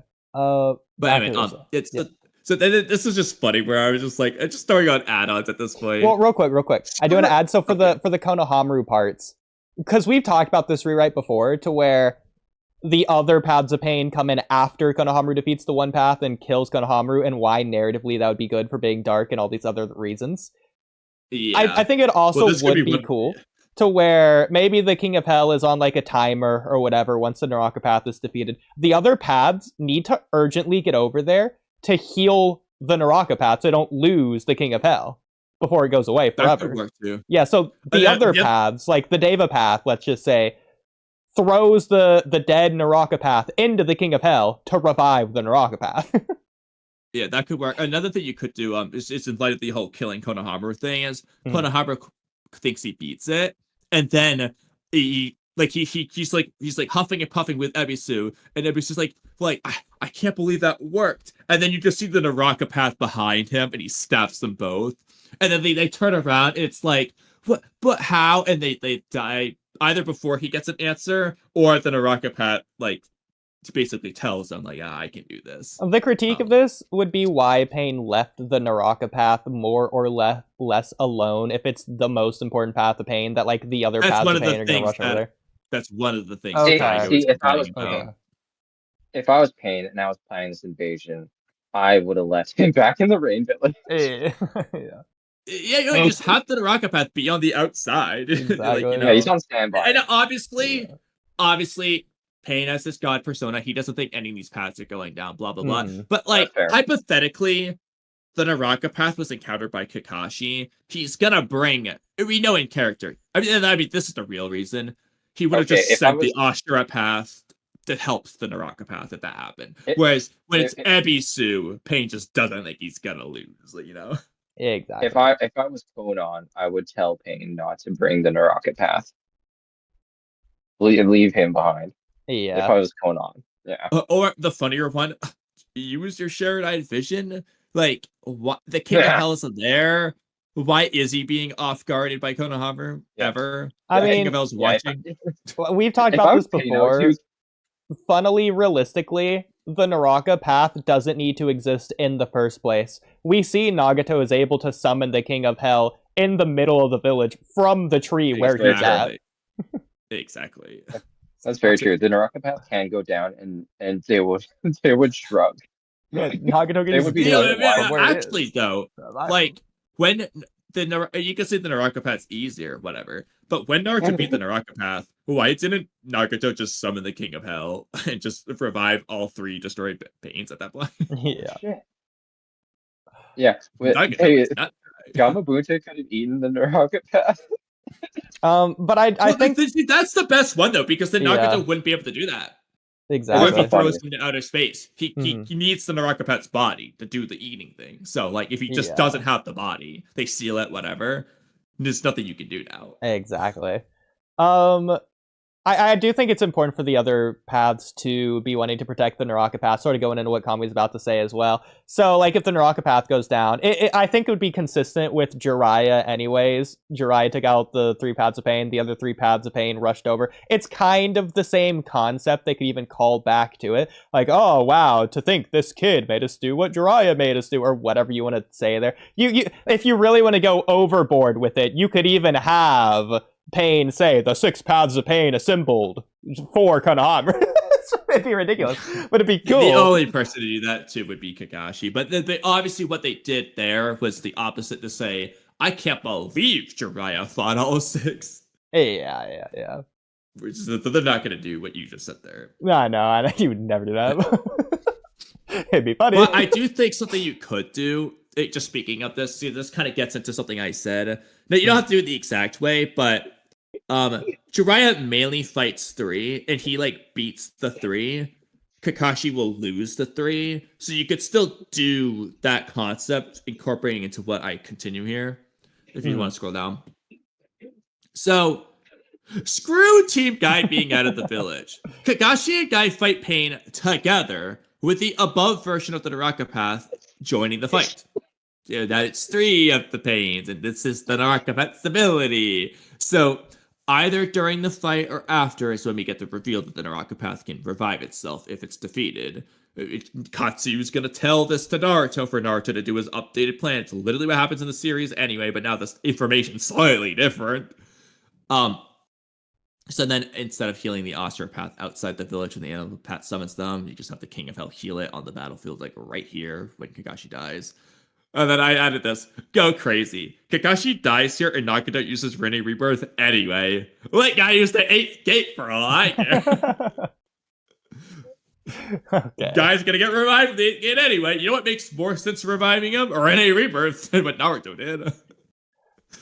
I mean, that works. I feel like people would still complain, though, just because his body... Oh, yeah, absolutely, to have the...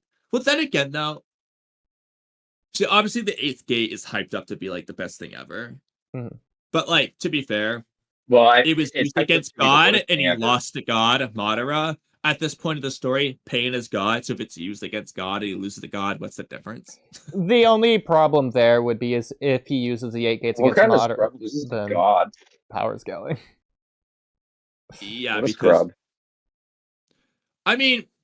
You could still say it's fine. The problem is that the 8th gate seems like it should be a lot stronger than the 7th gate. It shouldn't be like 6th to 7th is the same as 7 to 8. It should be like a lot better at the like a lot of reason. But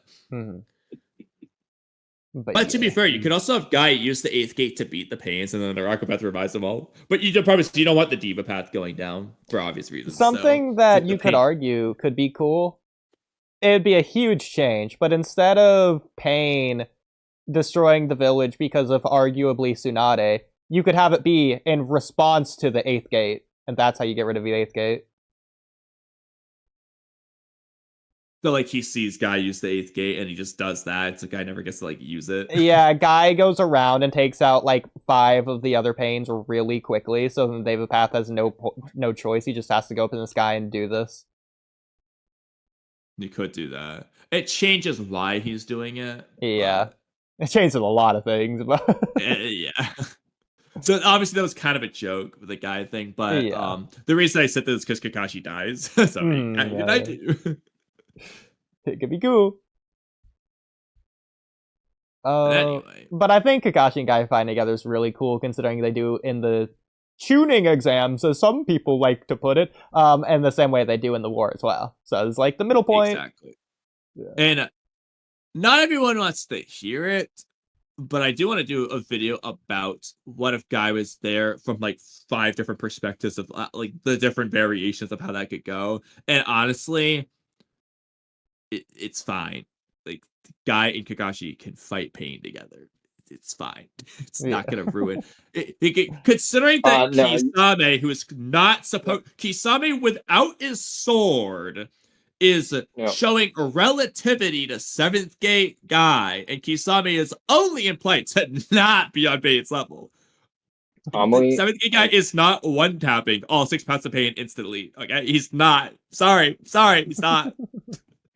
Kamui, I'm very sorry, but if Guy was there, there wouldn't have been any need for Naruto. They would have won. Not counting 8th gate for this, obviously, but we'll go. I plan to go through the different variations of the fight. Okay. Like, there's Guy versus all 6 paths of Pain. There's Guy versus the 2 Kakashi fought. There's Kakashi Guy versus those 2. There's Kakashi Guy versus all 6. And there's Kakashi Guy versus however many you think Pain would need to beat them. And so on. Like, there's so many variations. Because here's my thinking, right? It's just, like, if he's narratively there, then they're taken care of, because they also have, I mean, Team Guy, but I mean, Neji and Rock Lee and Tenten aren't really doing much, but they don't really need to contribute much anyways. But if Guy's there, they're good, like they're solid. I think a cool and funny way to counter the 8th gate could be through Genjutsu. Madara just chooses not to because he wants to fight Guy. That would be really funny. Just beat the 8th gate with Genjutsu. No, I think that's unironic. It's both funny, and I unironically do think it's kind of cool. Because it's like, oh my god, okay, Guy the counter just to that, died for nothing. Guy's gonna look at Madara's feet. That's love why it. Madara didn't do it. He knew. That's perfect. But Setsu told him. Yeah. Okay, this is such a stupid line that should go in the abridged. Black Setsu says, "Watch out, Madara. He can Genjutsu doesn't work on them. He can understand your movements just by looking at your feet." Guy looks at Madara's feet and chasing. Okay, You have some okay. nice Uchiha feet. Low key, I don't know how we could incorporate this. Maybe instead of the 8 gates against Pain, we could have Guy do the drunken fist. Guy uses With the his eighth, yeah, Madara. with the eighth gate. Oh, The with eighth the eighth gate's gate's not crazy. enough, and he says, "Lee, give it to me." It's like, Give but me Guy that. Sensei, like, we don't know what will happen if you take it. He's like, we have no choice. Like, no, Guy reveals, he's like, "Lee, I never told you this, but I too am a master of the drunken fist." Yeah, but he's like, but Rock Lee's like, oh, Guy, we never combined.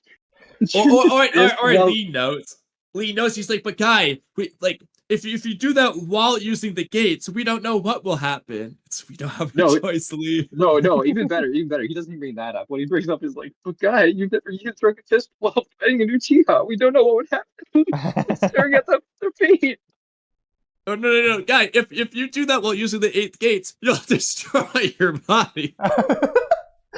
Guy, the 8 gate is crazy, but the drunken fist is downright insane!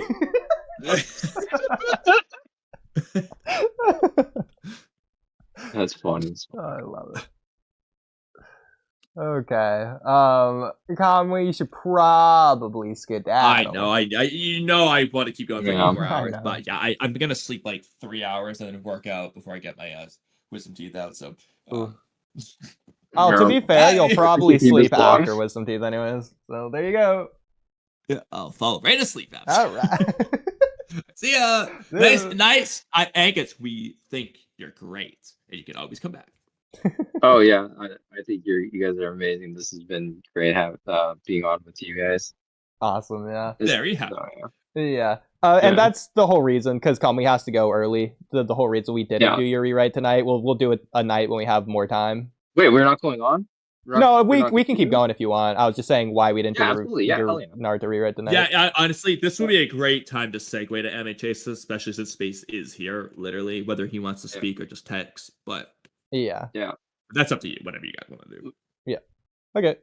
Well, yeah. Well, you take care. Have a good night. Okay. You too. Yeah. Oh, he's just gone. So. All right. MHA. I wish Axel was here, but he's not here, seemingly, kind of. But he's here, but not really. I mean, I have my rewrite open. Yeah, it's actually better yet. It's on screen. It's on live. I think the audience is kind of expecting to hear some of it, at least some of it. We should probably start with that, right? Okay, sure.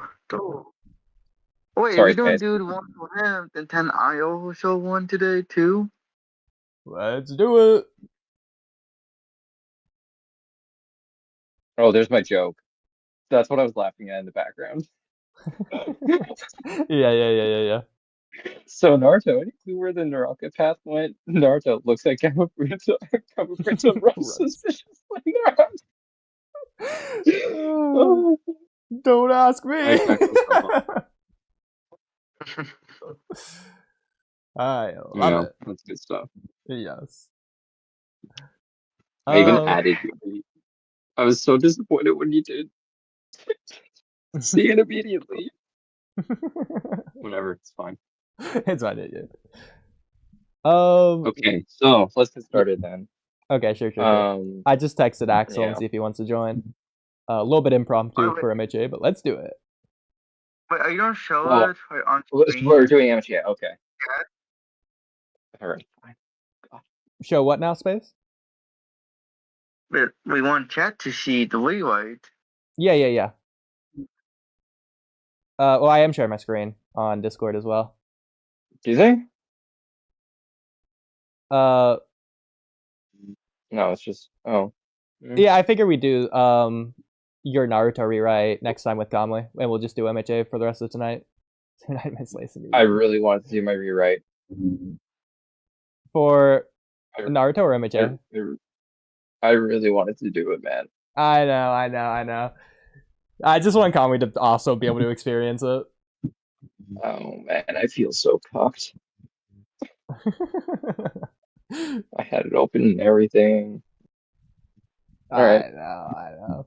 Oh, But that's not what I'm saying. That sounds weird too. Now I'm sorry for that rewrite later on.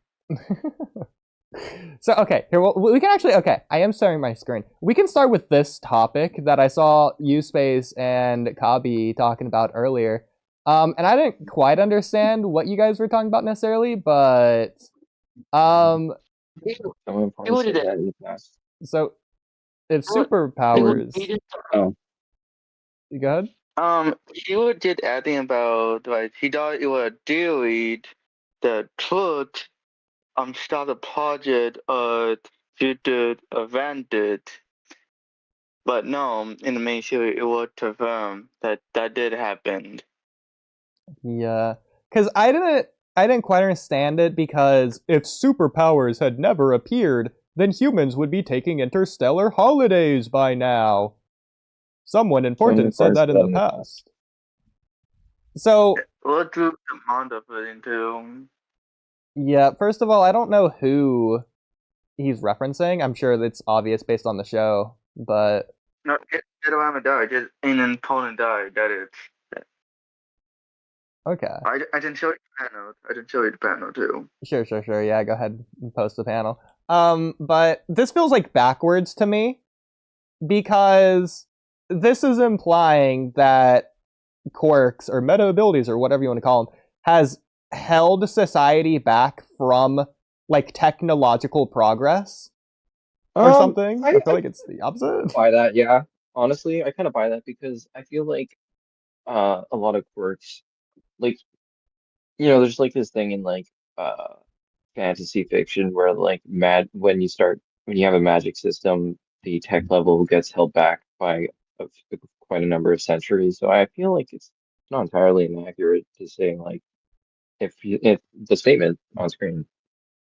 If you can explain why, then maybe. But like, if anything, I feel like people wouldn't get lazy or anything. It's not about laziness. It's like one of those things where it's like you start relying more on the quirks, on the superpowers, or on the meta abilities, as they're called in MHA. You start relying on them more, and like you don't have to develop the tech tree as much because you have these meta abilities, right? I feel like it makes sense in my head. There is also the fact that when truth appeared, that it just became chaos afterwards. So any new project was stopped afterwards. That's true, yeah.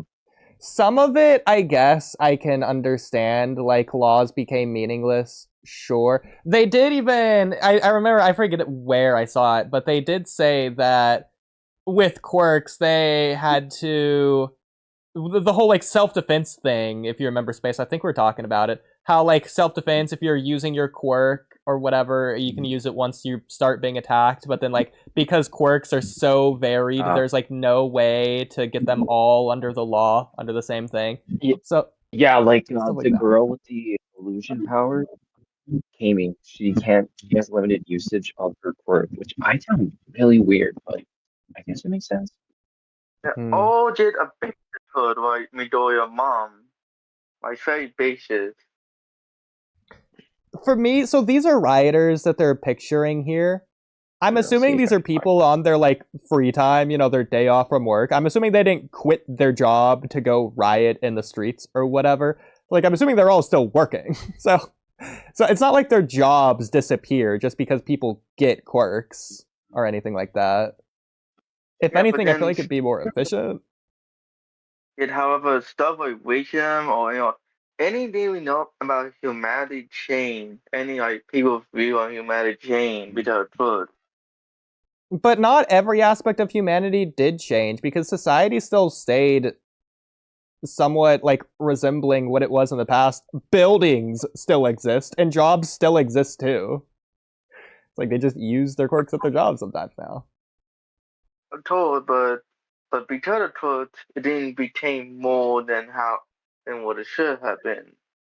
I feel like if anything, the advent of quirks just created a less focused vision towards the future. To say that society was all like gung-ho, like one single like hive mind towards one single goal or progress or whatever. But with quirks, it's like, oh, well, we can go in all these different directions now. So it sort of became a little bit more spread evenly, maybe. Yeah, Or you know it's how the it works. the advent of quirks democratized power, quite literally. Democratize power. You know what I mean? Like it made people more like some people are stronger, some people are weaker, but it was already society was already like that. No, what I mean is like anyone, even the rich man and the poor man can have a quirk. It democratizes power. Oh, so like the previous societal classes, which was defined by like Yes. wealth, it's no longer that. Yes. Okay. Feel there. Like there were battle between Turtlewood and non-Turtlewood people, and that was Yeah, awful and stuff. He was it the created balance thing. it created two classes. It created two new classes, those with quirks and those without. Yeah. Yeah, You'll we start saw with- that. Yeah, and Mm. all one in a way was able to balance out by using his own foot for both sides. Oh, okay, there we go. Honestly, I feel like that's a much less touched upon aspect of the story, and I feel like it's underdeveloped, and there's a lot of potential there for that. To me, it was the hanging era of like JJT. You know that, or like the old era JJT, similar to that, or the Kinda, older yeah. era. See, my Right, thing always. is, it feels like it goes against what else the series was saying elsewhere. I'm trying to find the panel that we talked about last night. Yeah, right here. So this is all for one speaking. In such a world, imagine a country lacking potable water. Imagine if a quirk capable of producing that water were to suddenly appear, or electricity, or gas, or Yeah. strength. So, like, basically, what this is saying Yes. is that before quirks, some countries underdeveloped were like that. With quirks, basically now the job that needed 100 people could be done by one person. In some way, yeah. So then that frees up but- those 99 other people to go do something else. The series does make it clear, yeah, stuff like building, or all that. It does between one or easy will put around. So it's my I guess critique with this is there can be a lot more directions. That's fine. If there was already a goal pre-quirks, I don't see why that would change post-quirks. If the goal, like they're saying in the bottom panel, is like interstellar travel or whatever, then quirks aren't going to change NASA necessarily. It's just going to make that easier to accomplish. It's going to make building the rocket ships faster. Like, Well, you I know think what I what- think it does? what's that? I think what it does is it like it reprioritizes, or it reshuffles what society's priorities are. You know, in our society, for a brief time in the 1960s, space travel became a priority, but in their time, in the 1960s, it wouldn't have been. Oh yeah, and That's they interesting. screw themselves over. They screw themselves over with the whole space stuff because apparently, if we can't do like a few space stuff, we should have been we should have been on Mars by now or something. Interesting. So that's to say that interstellar travel was never planned in MHA because quirks basically came around before NASA, so NASA never got invented Well, in a way. Beyond I don't know if that's well- exactly true, but I guess you could say. we don't know the humanity of my hero before truth. With it now, it probably light out, but stuff like the American flag and stuff like that show that it's an alternate universe. My way of thinking of it is the only way I could like possibly justify it would be if, say, NASA or whatever really did like a lot of cost cutting because they don't want to put in like a year or like 10 years worth of research into something through hard labor that in a year or 10 years from now someone with a quirk is just able to instantly do. So they're basically halting progress to wait for that person just so they don't waste all their time and money. That also just seems ridiculous though, so I don't know about that. Yeah, but it is weird that we did it in our words. Let's be honest. Yeah. I don't know. Any closing thoughts on this one? No, it's just that it is like all for one being the type of person doing it is fascinating doing it, but he was a lot like All Might. I mean, he kind of was All Might before All Might. Yeah, that's kind of an interesting way of looking at it. Especially with what I was saying last night. Angus, this is going to sound funny. I'm going to sound crazy when I say this, but if you take just this panel on its own, out of the context of All for One, it makes All for One seem like a good guy. Because he's saying, basically, you know, in like underdeveloped countries, it sucked. And now people can make it not suck. I could be someone like that. Yeah, he's getting at what I was getting at. He's getting at what I was saying, which is like the democratization of I guess power. Power's not the right word, but it's kind of the right word. I mean, he uses strength here, but well, exactly. Okay, well then I guess yeah, exactly. Yeah, all form of people are planning to do all the labor in the world. Yeah, like he himself says, it requires a certain remarkable individual to take the initiative. That's what All for One wants to be. So if you just ignore him saying Demon Lord here, he's a good guy. Yeah.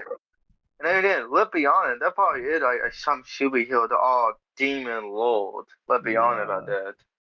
Well, I was also saying it's possible, it's not likely, because he's saying other things that would go along with what Demon Lord would represent. But it's possible that he's trying to separate himself from his humanity because he thinks it would be like impossible for a human to do something like this. So he needs to be something like better than human. So he needs to be a Demon Lord. I do believe that, and then when he would talk about the whole truth and nightmare, he would be acting like doesn't mean I'm someone who also feels guilty. I also am like wondering about is he to feel guilty about stuff like that? Because like I thought this was an interesting quote space. Controlling everything in this world that is a hell when you are human. Like, if that's All for One's mindset, it would make sense for him to want to become something else. If he sees the comics and he sees the Demon Lord in the comics, who isn't human, who's able to accomplish so much, it would make sense why he would want to try and be that. Not to be a villain, but to be able to do something that a human can't do, that he sees someone else, or like something else is able to do. Not to mess it, he wants the hero to join him. He feels the hero. He feels he as the hero, and he wants his brother to join him. He wanted an army. Yeah. Then you get to the rest of the series where he's obviously the worst person ever, and he says that he wants everyone to fear, and he wants equality by making everyone equally miserable, and other things like that that just don't make sense for this interpretation at all, but it's kind of cool. I mean, you can have both fit in.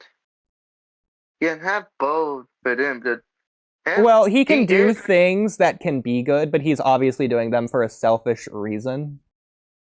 Yeah, now what? He like the opposite of Monarch. Kinda, yeah. No. The Shavers and the Demon Lord. The opposite of each other. Yeah. And then, Angus, did you want to read off this scan you posted? Oh, sure. Cammy. Let me. Yeah, I'll read it. Just give me 1 second. I mean, you can just read the relevant parts. Yeah. Okay. they don't let me date. They don't. Oh, they don't let us date each other at school. What a dry spell. Kimi Utsushimi, her glamour, she can create temporary illusions not to be used willy-nilly, no way. So yeah, what that's getting at is that her quirk is, I think they make it like way a little more explicit in the anime, like her quirk is restricted. Makes sense. Interesting. Her third, especially at the hand of someone that is not morally good, can be really dangerous. It might brainwashing. Yeah, or Yeah. just like I don't know. I wouldn't be I don't even know. surprised. I can't really. I don't know. That's weird. I always find I that weird. wouldn't. I wouldn't be surprised if her third would label a villain third at some point, maybe. That could be cool. I definitely do agree with your illusion point though that you made up earlier. Me? Yeah. What was it? Which was what? The Remind me illusion again. point you were saying earlier About what? about Cammy and how that like relates It back was to just. the interstellar society thing of like progress. It was just. Yeah, it was mainly just like about how some quirks are restricted more than others. Yeah, That was exactly. the main point. Yeah, You know. And so I guess how you can relate that back is like due to that, like maybe some quirks that could be used for advanced space travel could have been restricted in the same way that exactly. hers were. So Yeah, yeah. definitely something interesting to think about. Yeah. All Although I right. feel like the most useful one for that context would probably be Alright. Cementos. So can we go to the topic I want to talk about? Well, which topic do you want to talk about?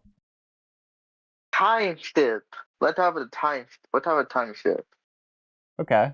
and how we would do them. Do you want me to go to your time skip first?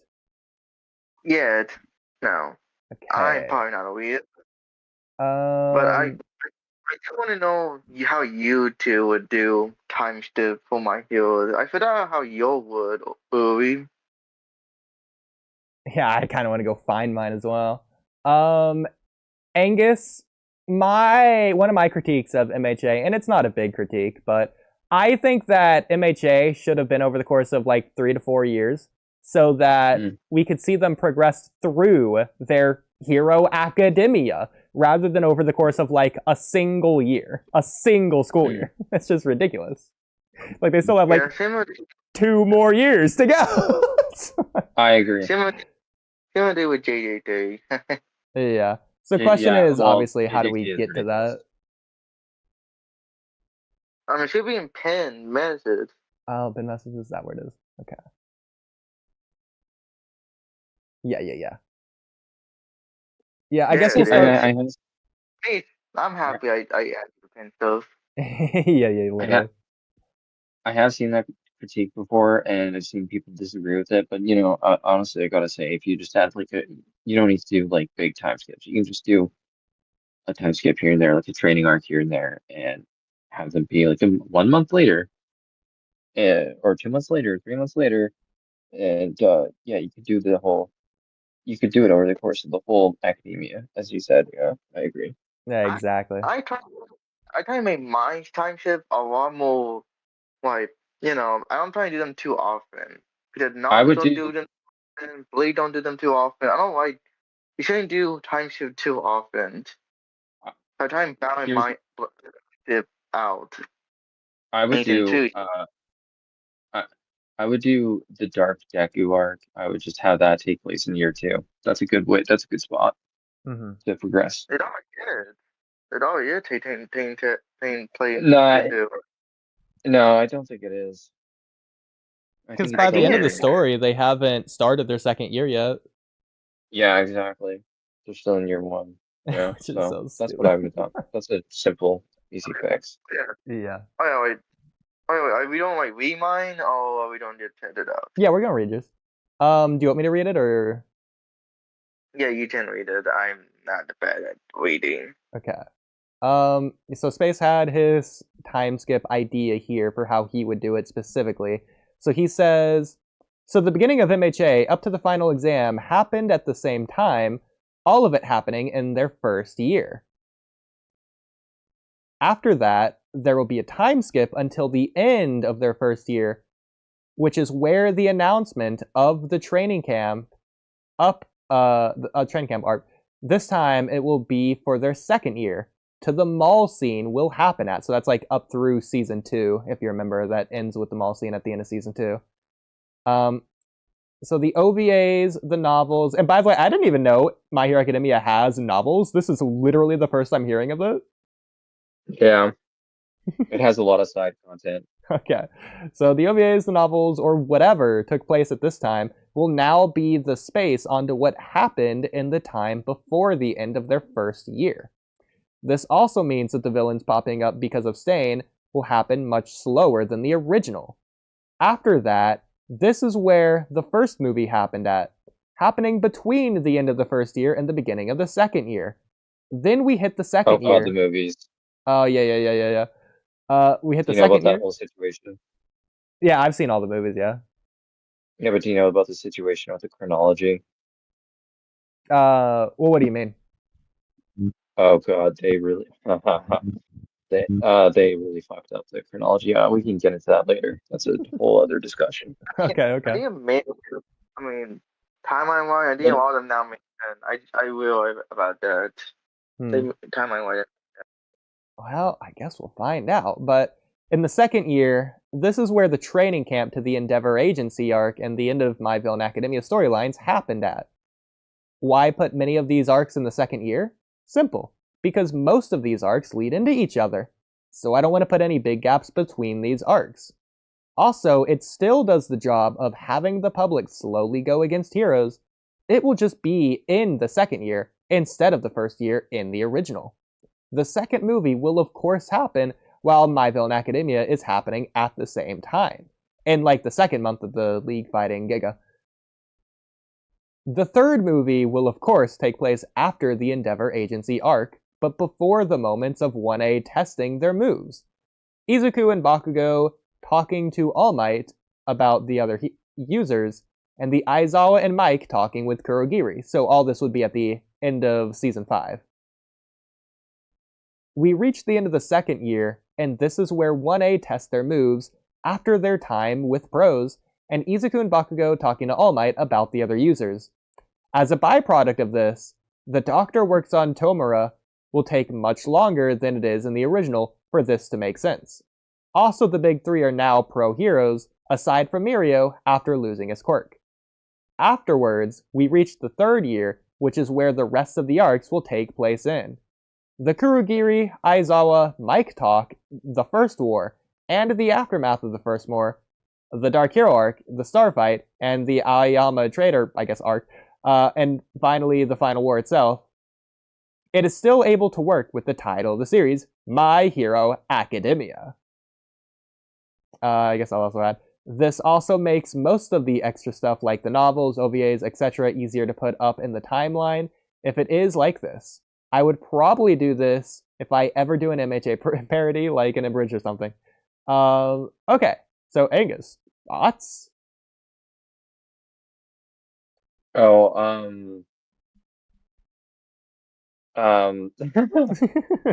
Sorry, but I kind of zoned out Fair enough. during most of that. Well, do you have your own way of how you would do the time skips in particular? I can go first if you want me to. I have my own My Hero Academia. You're right, yes. Okay. I'll be happy to hear it. Right now? Yeah, I'm sure. Why not? Well, does that include like time skips like this? Are we done spaces? Yeah, no, that was all the spaces. Oh, okay. Yeah. Mine's pretty intensive. Yeah. I would love to hear yours. All right. Okay. Give me a second. If you want, mine's pretty quick. I have it typed out somewhere else. I have to find it, but yeah. Just because it's quick. So I basically just bouncing off of spaces. I like the idea that we have certain exams for like certain arcs that are like in each certain year, and then likewise, like we just line things up to be formulaic in a way of what a year represents. So you have like maybe the entrance exam for the year, maybe the midterm, and then you have the final exam, and then you have the summer. Those are like 4 arcs right there. So for like each year. So let's just say there's like 12 arcs in total for MHA. There you go. So that's basically how I would do it. In fact, I think you could cram a lot of the extra stuff like the movies over summer break, which I think is a lot of what Space was doing. Just because if it is supposed to be My Hero Academia, it probably should take place during the school year rather than outside of it. You could also have a lot of the time skips be the summer as well for a lot of the canon stuff. As well as, in my opinion, a lot of like maybe the training arcs, but more so of like the I don't know what they would call it, but the hero agency stuff could probably be a lot during the summer rather than during like the school season. But that was mainly what I was thinking. I like From what I heard, Japan do the school year different. Yeah. So if you want to be like winter break or however they do over there, that works too. You could also just have like a random break like after the midterms as well, just for like a couple weeks if they want to throw in a small arc there as well.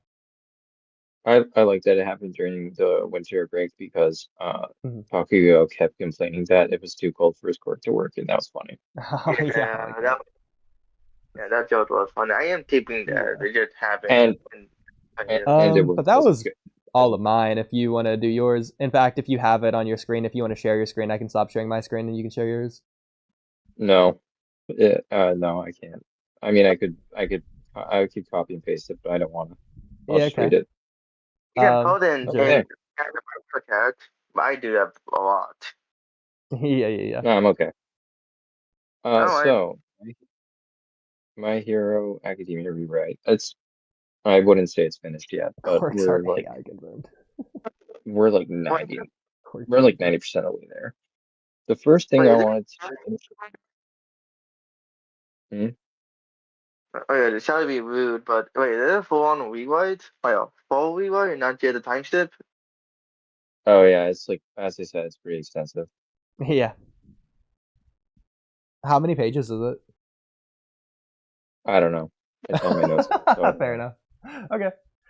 Well, we'll probably just interject when we have something to say rather than letting you just speak for 20 minutes straight up saying the whole thing, then we say our thoughts. This way we can just remember everything as we go through each point.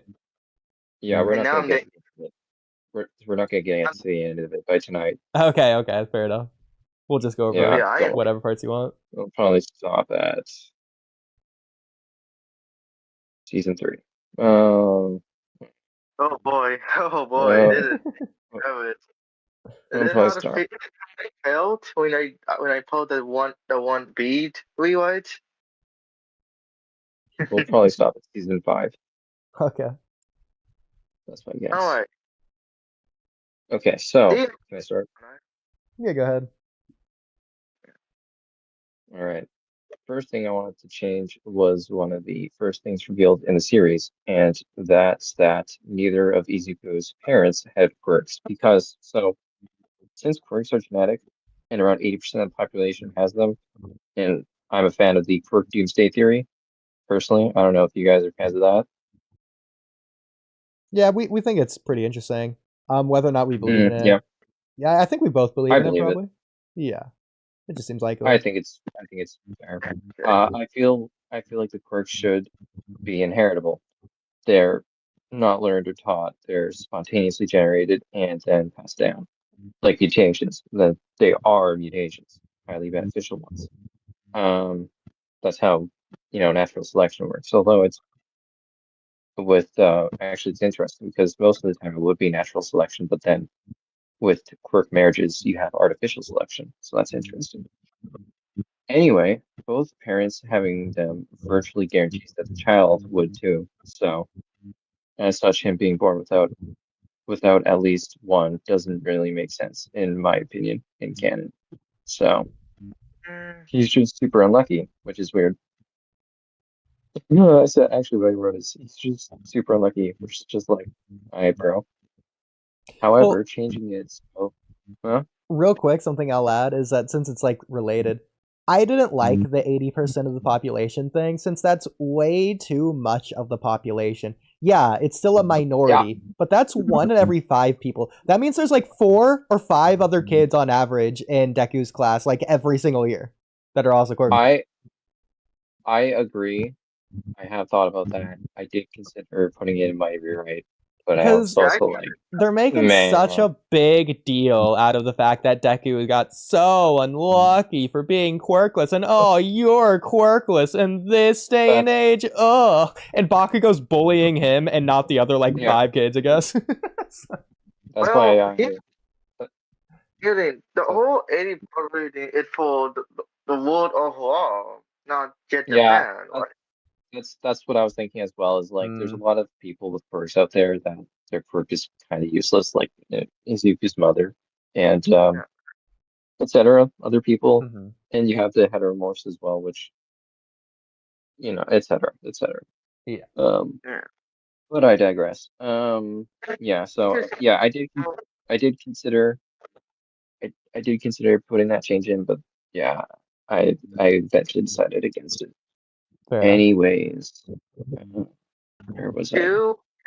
I do that main Midoriya parent twist, but I also do like the Tannen, how they did in Tannen, because it all made Midoriya a lot sadder, because we find out that Midoriya that when Tim Midoriya were trying to use his parent first, and they never would because he never had them. He's made a lot of shadows. Anyway, that's the point. Like Midoriya did a shadow too. No, no, the not really. I mean, it would actually, if he did have a quirk, it would reveal what his dad had, but that wasn't the point. No, it was just that, uh, I just felt like it was weird, and that he was just unlucky. It was weird, so I just decided that his parents should not have quirks. Okay. And it's a simple enough change. Izuku's Inko Midoriya, she never uses her quirk. Aside Yeah. from the one scene, you can just whatever. Exactly. You can do with it. Yeah, so it's fine. Anyways, continuing on. One other thing I would change is that Izuku. I'm not sure if this is a change. So in my rewrites, I do a lot of chronology and a lot of timeline stuff and a lot of character ages. So I'm not sure. Oh, I think it is a change actually. One other thing I would change is that Izuku. Hang on a second. Oh, wait. I'm just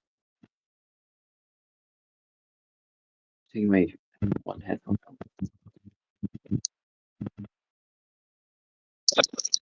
Mhm.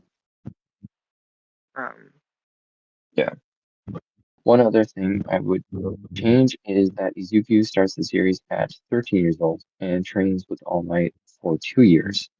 The junior high he and Katsuki were going to go from the junior high that they were going to goes from grade 7 or 12 years old to grade 9, 14 years old. And then that would mean that UA High is a 3-year program, which goes from grade 10 to grade 12. So that was a simple enough change. Wait, years? Like Midoriya I know it's with all weird. Go on. No, that just seemed off to me. That then I originally made all my was doing what at t-shirts. I mean, the whole point Oh, is that like yeah, I know it's supposed to be 10 months in the in canon, but I just feel like that wasn't enough time. And I think I wrote this. I think I wrote this after watching Demon Slayer. Like I watched Demon Slayer and then I watched My Hero Academia, and in Demon Slayer there's a 2-year time skip, and I was like, okay, well, what's Deku doing in 10 months? Like, come on, he should have 2 years. And 2-year time skips are also a staple in anime in general, so I just felt like it was appropriate as I'm well. not So, sure. and also, if you do, because another thing I did was like the middle school they were going to, would be, or the junior high would be from 12 to 14, so they wouldn't have graduated by the time he finished his training. No, actually, he would have. So he would have had to have been 12. So he's 12. Hmm. There we go. Shima was fun. Anyways, moving on then. I've been.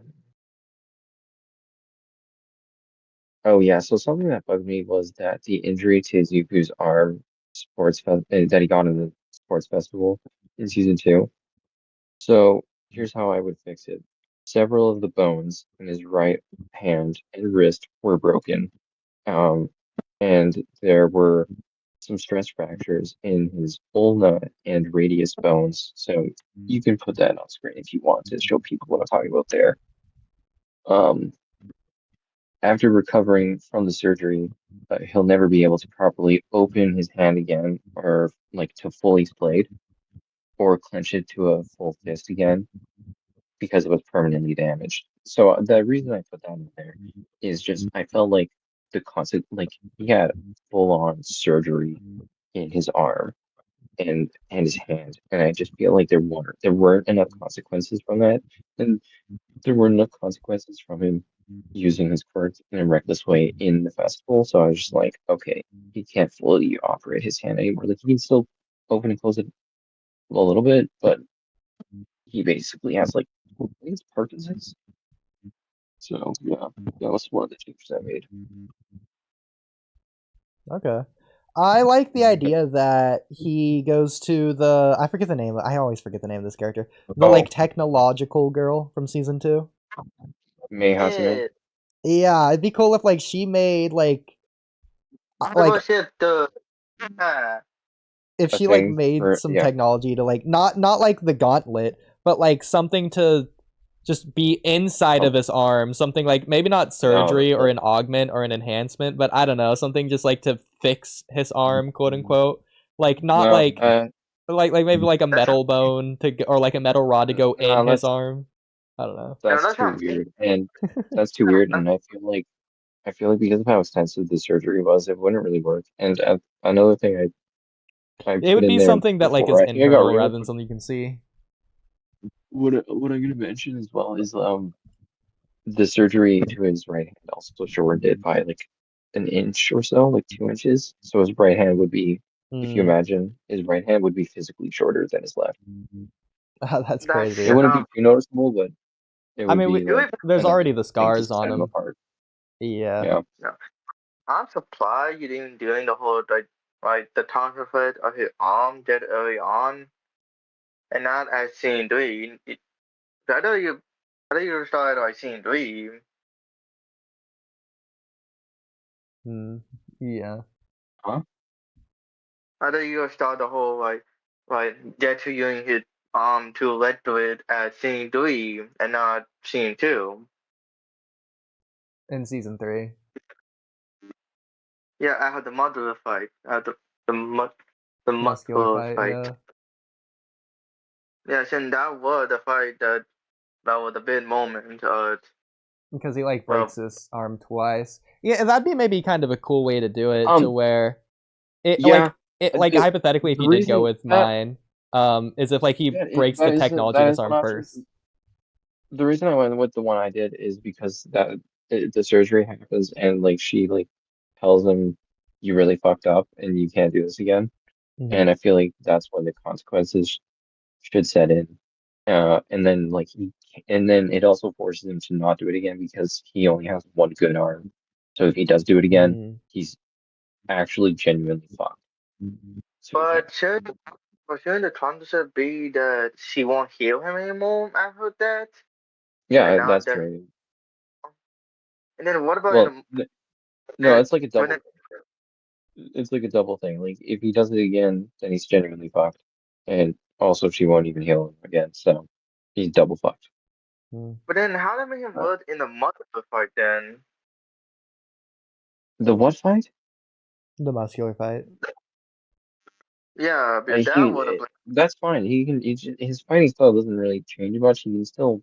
He mostly fights left hand or southpaw, I guess. So his right hand would be used more for blocking and parrying, and then his left is for the jabs. but it doesn't change his fighting style that much. He doesn't go immediately to shoot style from this. It's just one change. So another thing I would change is the dormitory system. Dorms are for tertiary education, so not secondary, so high school is secondary. It's for I guess they do dorms for high school, but it's not really common. And so that doesn't happen in my version. Instead, the security system is just gonna get overhauled.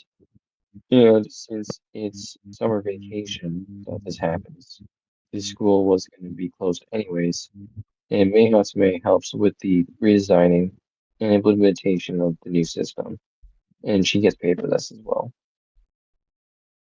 So, I I said that word in Japan stores did that thing. yeah, I mean, you could. This isn't super necessary, honestly, for my rewrite. I just didn't really like the dwarves, at first. Um, I did a you puppet can take it or leave dome. it.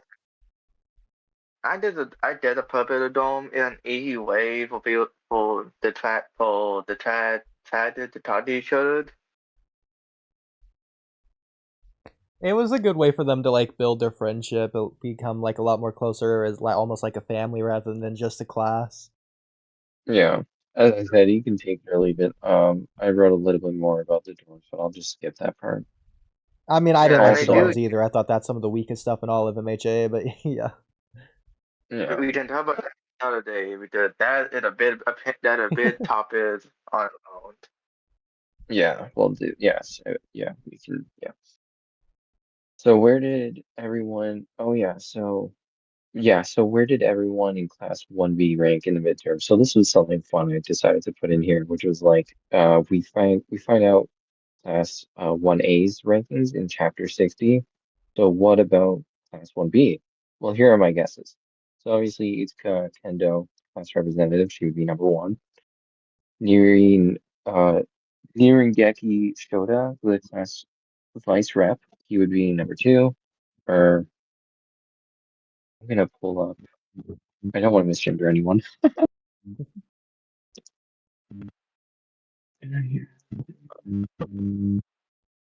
In fact space, I think we have the class B characters pinned still.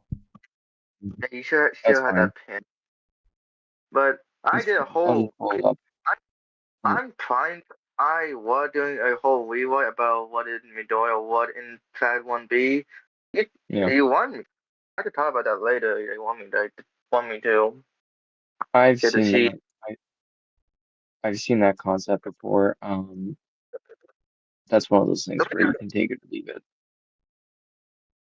Yeah. I would like idea on how you would do it. Okay. Depending how different everyone Number idea that what if it. Okay, he is his guy. Okay. So then number three would be Pony Tsunatori. Number four would be Naito Monoma. Number five would be Setsuna Hokage. Number six would be Maga Fukidashi. Number seven would be Raiko Yanagi. Number eight would be Hiryu Rin. Number nine would be Kosei Tsuburaba. Number 10 would be Yui Kodai. Number 11 would be Ibara Shiozaki. Number 12 would be Yosetsu Awase. Number 13 would be Kinoko Komari. Number 14 would be Juzo Honanuki. Number 15 would be Sen Haibara. Number 16 would be Shihai Kurohiro. 17 would be Togaru Hamakiri. Number 18 will be Kojiro Bondo. Number 19 would be Tetsu. And the one person who I think is dumber than Tetsu is Jiroto Shishida at number 20. I'm not saying he's actually dumb, but dumb is a bad word. Yeah. I've got The all one person I think the class ranks B lower. people up on the screen. In fact, I might as well here I'll at you in a message so you can see here. Yeah, I put all the trad one stuff for my rewrite for that what if I did. Yeah. So to know who'd. Yeah, so if you go to that message and scroll down, you can see all of the Class B people with their like character profiles or whatever. Does it rank their? Does it have their intelligence as well? No, it just had the plot and profiles, and that is. Okay. Yeah, because Yeah, you so those are probably interesting. care a lot more about Class B and the other high school, Tokatsu High School or whatever, than I do. I just couldn't be bothered. It's too many characters. Yeah, I that made more time. thought They're barely there. I thought Class 1B was cool. My favorite character from Class 1B is Naito Morima. Interesting. I one- like Vine and- Girl, the Vine hair. Oh yeah, she's cool too. Yeah. Yeah, I like 1B too. Tetsu Yeah. Tetsu's also Why- really cool. If you want me to, I could show you like the 1B ID, the 1B what is. Like how you done. I'm okay for now. Maybe we can do that another day. Oh, I understand. Yeah. That'd be a bit more intense. And Yeah. early always Honestly, for me, I couldn't be bothered with what if Deku was in 1B. It's never been that interesting to me. Yeah, I never thought I Class B might have was thought about it interesting in the first once, place. and then I was like, yeah. that probably is why early being a change so mine too. Later they what if Midoriya was in 1B emoji? What if 1A 1B was combined or something? Yeah, For me, it's a lot more interesting I when you like- look at like the concept of what 1B represents from like a societal standard rather than like the classmates themselves. Yeah, that really was really fun. I really enjoyed the writing that Kohei Horikoshi did for the classes, keeping them separate, keeping them the way he did it. I appreciate the way he did it. So I I think a lot of people probably do as well, but they not like me. They don't do it like I do. Yeah, it's just too many characters, honestly. Yeah. I mean, but here's the thing: despite having many tails, one, they still have their own moment, and two, they're not all meant to be opponents. No. Okay, I put Satsuma Kokage at number 5. She's one of the 4 recommended students that were recommended to UA.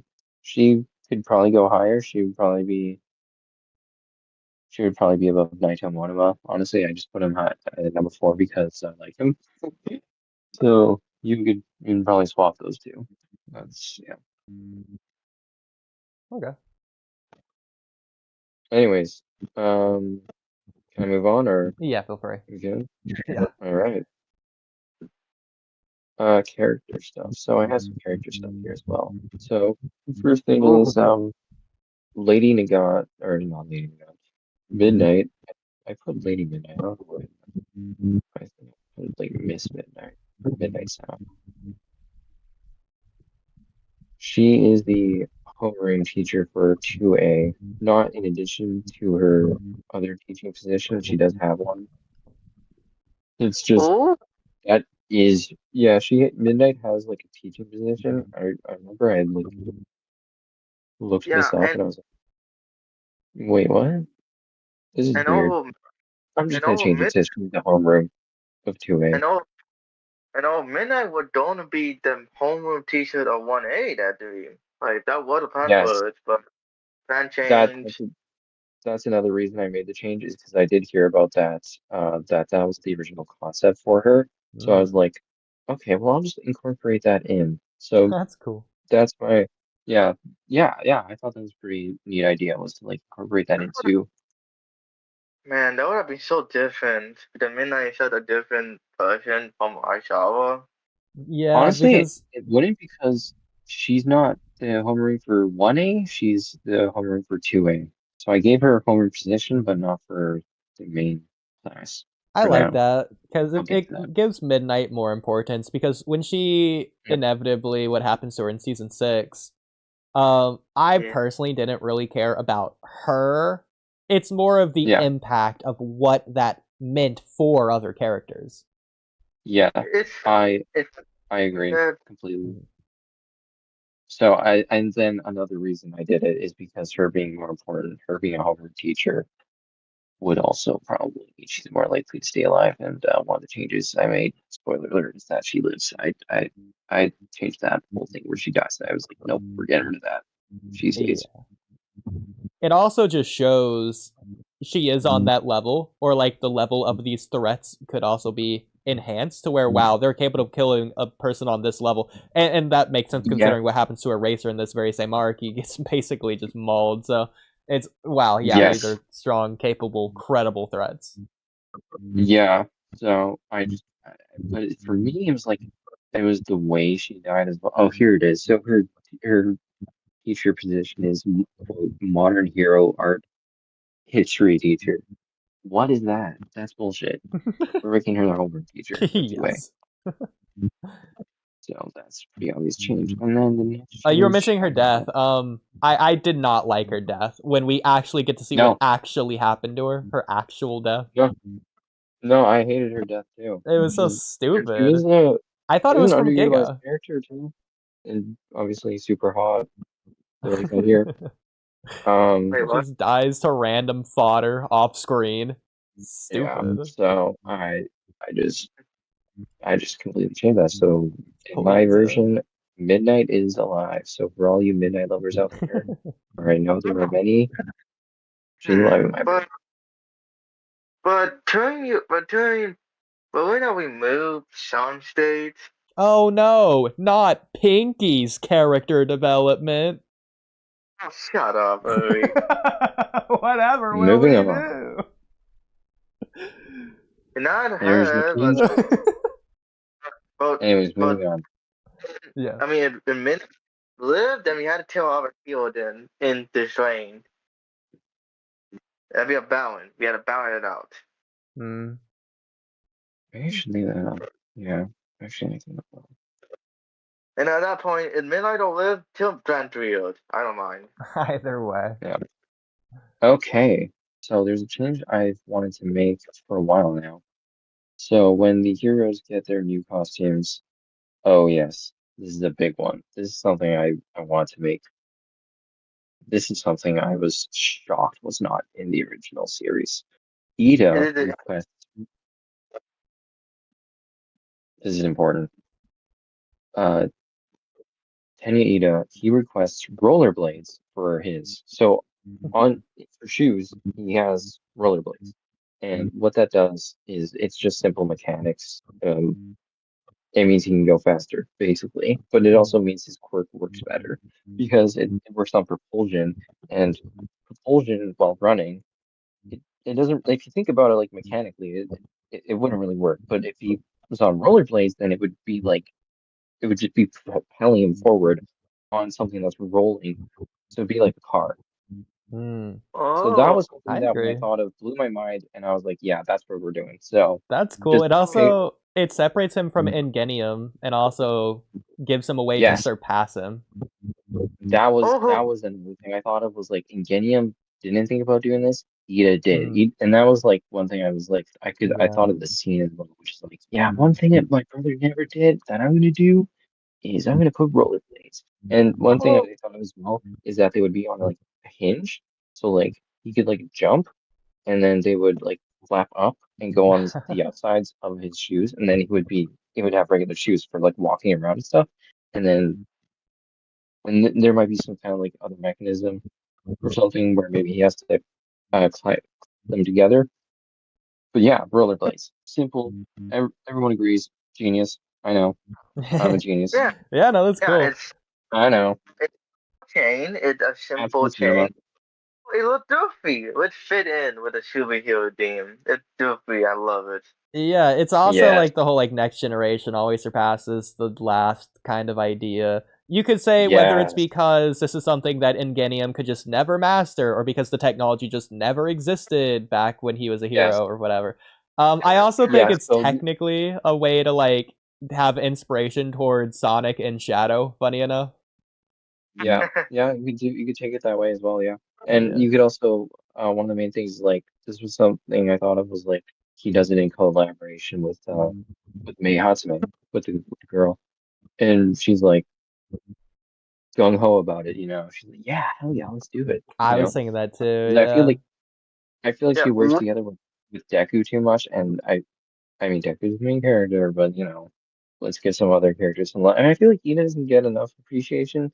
So I was like, this was like simple and obvious and genius and makes him surpass the old generation. And there's just so much good there. And then there's also two other points that I want to make about it, which is this will make maneuverability and speed with his quirk much better, so he'll be faster and more maneuverable.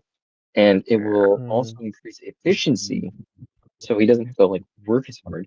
And it will also decrease the strain on his joints. Because you can imagine like running like Elgin on your abs would be straining on your joints. So and also running in general strains. So he just all across the board, 10 out of 10, right? Yeah, that's really good. That's really When will good you in like every regard. When will you have it Thank you. happen, Void? Like when in the story will you have Ida do Oh, when this?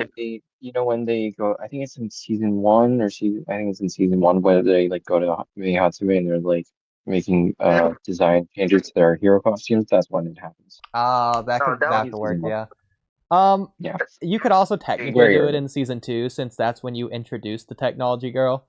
You could also have it be after the Stain arc, or even going into the Stain arc if it's like part of his obsession with wanting to kill Stain. Well, he's gonna do this to make sure he can, or whatever.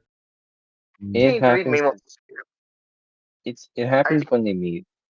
So I think Ida meets her at the same time as Yuki meets her. That's when it happens. That's when they make the Okay. suggestions for like the for the suit changes. That's when it happens. It happens Gotcha. as soon in the story as it can.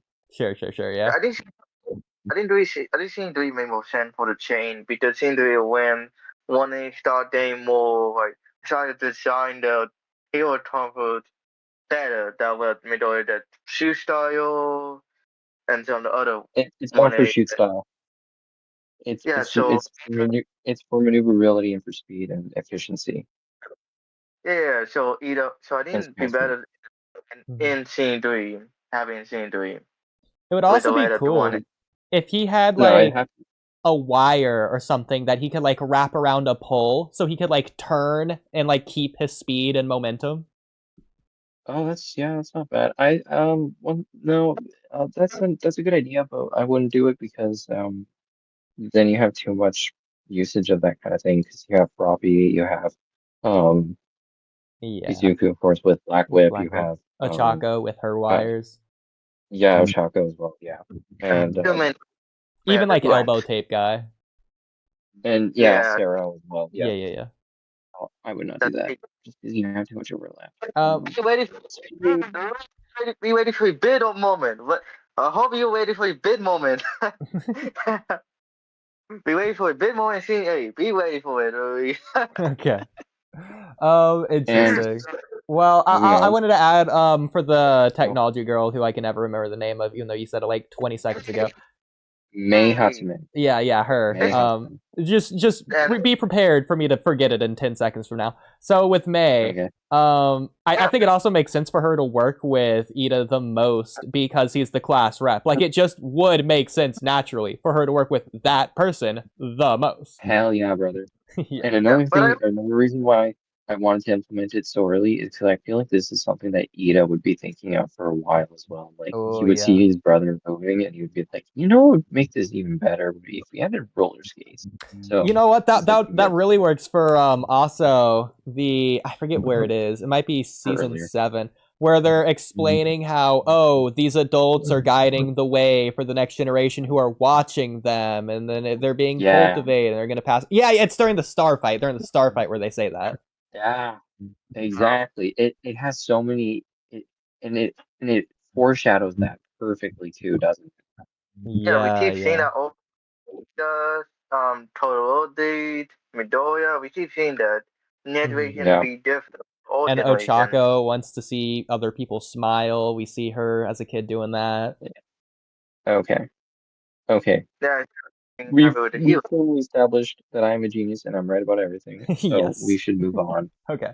Oh, you Speaking of had a costumes, no. speaking of costumes, Yayorozu doesn't have a shelf on the back of hers. Instead, she wears a fanny pack which holds her books and a water bottle. So I would also have her sipping on water like every other scene or so, at least once per episode, as like a running gag. So yeah, one thing I really didn't like about that was just like I didn't like her shelf. I thought that was weird. Why Oh, does I she have don't. a shelf? That's stupid. So I Oh, it's like you have fanny packs. Those exist. And she could oh, also keep a water bottle. And I was like, oh yeah, she would totally have like a water bottle. That's totally something she would do. She's like all about health. She's always like she's all about like drinking tea and tea's super healthy. So I was like, yeah, she would have a water bottle with her, and you could have her like sipping on water every other scene. That would be a gag. That would be hilarious. yeah, I Okay. like that. Why you didn't do the thread did like we moved it like to Tallinn Momo powered. That's something like it being all done with. So how are you doing something different? Hell yeah. So as I said, Yeah, but I'm right about everything. like no one care about Yeah. Oh yeah. already. So speaking of, okay. Speaking of, I thought of something for Toru Hagakure. So it's established pretty early But on that quirks are physical and use energy to maintain. In other words, you can't run your quirk infinitely. But Toru doesn't seem to get tired despite constantly running hers, so that's kind of weird. My wait, idea is quite simple. My idea my idea is that sorry, what were you gonna say? no, it did because her turn passes. It always on. It like the mutant code. It always on. It don't turn off. Yeah, That way it don't. that's exactly my problem. Well, I did it. The Anyways, issue that another problem is like like when she was born. I guess they only manifest when you're like 5 or 6 or whatever. Anyways, so my it my my depends on the it also starts glitching later on. Anyways, so it's stupid. So my simple solution is that she is visible, like she just was born visible, and that's just how she is, which is probably difficult for anyway. Yeah, if she was born invisible, whatever. Her quirk is the ability to turn invisible, so she just has the invisibility quirk. And then that means that the first time her parents, okay, whatever, why I made all this extra stuff. Anyways, yeah, so her quirk is just invisibility, but she is visible for 90% of the time. She just has the invisibility yeah. quirk. The time is sad when you think about it. Time deeply think about it. Yeah. Hmm. And then I thought of something for, oh yeah, so this is something that's going to come in handy later. And I think I brought this up with someone else a while ago, and they agreed that it's genius. So I know you guys are going to agree that it's genius. Um, Right? so I thought of something for All Might. The wind pressure he created with his punches, that was his quirk. So I know he told Deku that he had no quirk. Well, in my version, he doesn't say that. He says something else like, I had a quirk too. So, or Whoa, yeah, so here's my full quote. whoa, I had a whoa, quirk. whoa. No, I don't know quite what it's been like for you, but ultimately, it doesn't really matter whether you have a quirk or not. Matters most is that you have the heart of a hero. So I thought that was something that All Might would say. Okay, Or something like that. I did agree with that. I don't believe All I'm not Might even should. finished. I'm not even finished. Okay, The yeah. another reason why I did it is that, of course, the quirk was passed on to Deku, and he turned it into Air Force, the Air Force quirk that we know today. So he like took it and ran with it. And so I know I know it's probably controversial. This is probably one of the one things where you guys might both disagree, but you know what? It's gonna come in handy later. And I just once I thought of the idea, I couldn't get it out of my head that just that Air Force, because he also names it Air Force, right? And I'm like, well, that's the name of a quirk. Well, that's his quirk. It's Air Force. That's just It makes too much sense. Can I talk about it now? Go ahead. Okay, I did agree that All Might should have Twitch. The reason why because one, him being Twitch is an important part of the series. Now, I disagree. now it's how he related to Midoriya, and it all made his scene with Nana and seeing Xiao hit a lot harder because Yeah. I'm Twitch and I had no rules. Now, to me that hit harder if he was Twitch than if he does have I rewrote that scene in a pretty good way, if I do say so myself, and we will get to that probably another day. Yeah. Because I had to.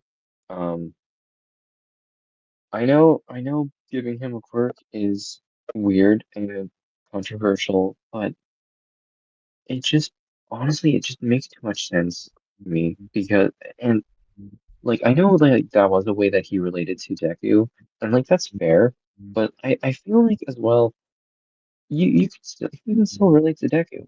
You know, he can still because Deku is relatable. We can relate to Deku. Anyone can relate to Deku. You know, and Uh, I feel like thing with the thing is as well is like the line I wrote that what really matters is that he has the heart of the hero.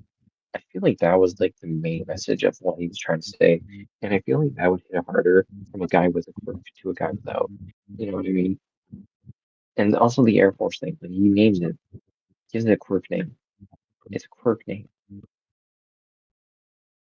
I am the whole L4 name code thing had a little bit of stress, but alright. Another issue I have with it is that, well, one, now you had to ask, what about the whole one for all 10-year life thing you had always had told already? How you deal with that issues? I feel like that's a little bit more of a specific thing that you can probably just easily write around.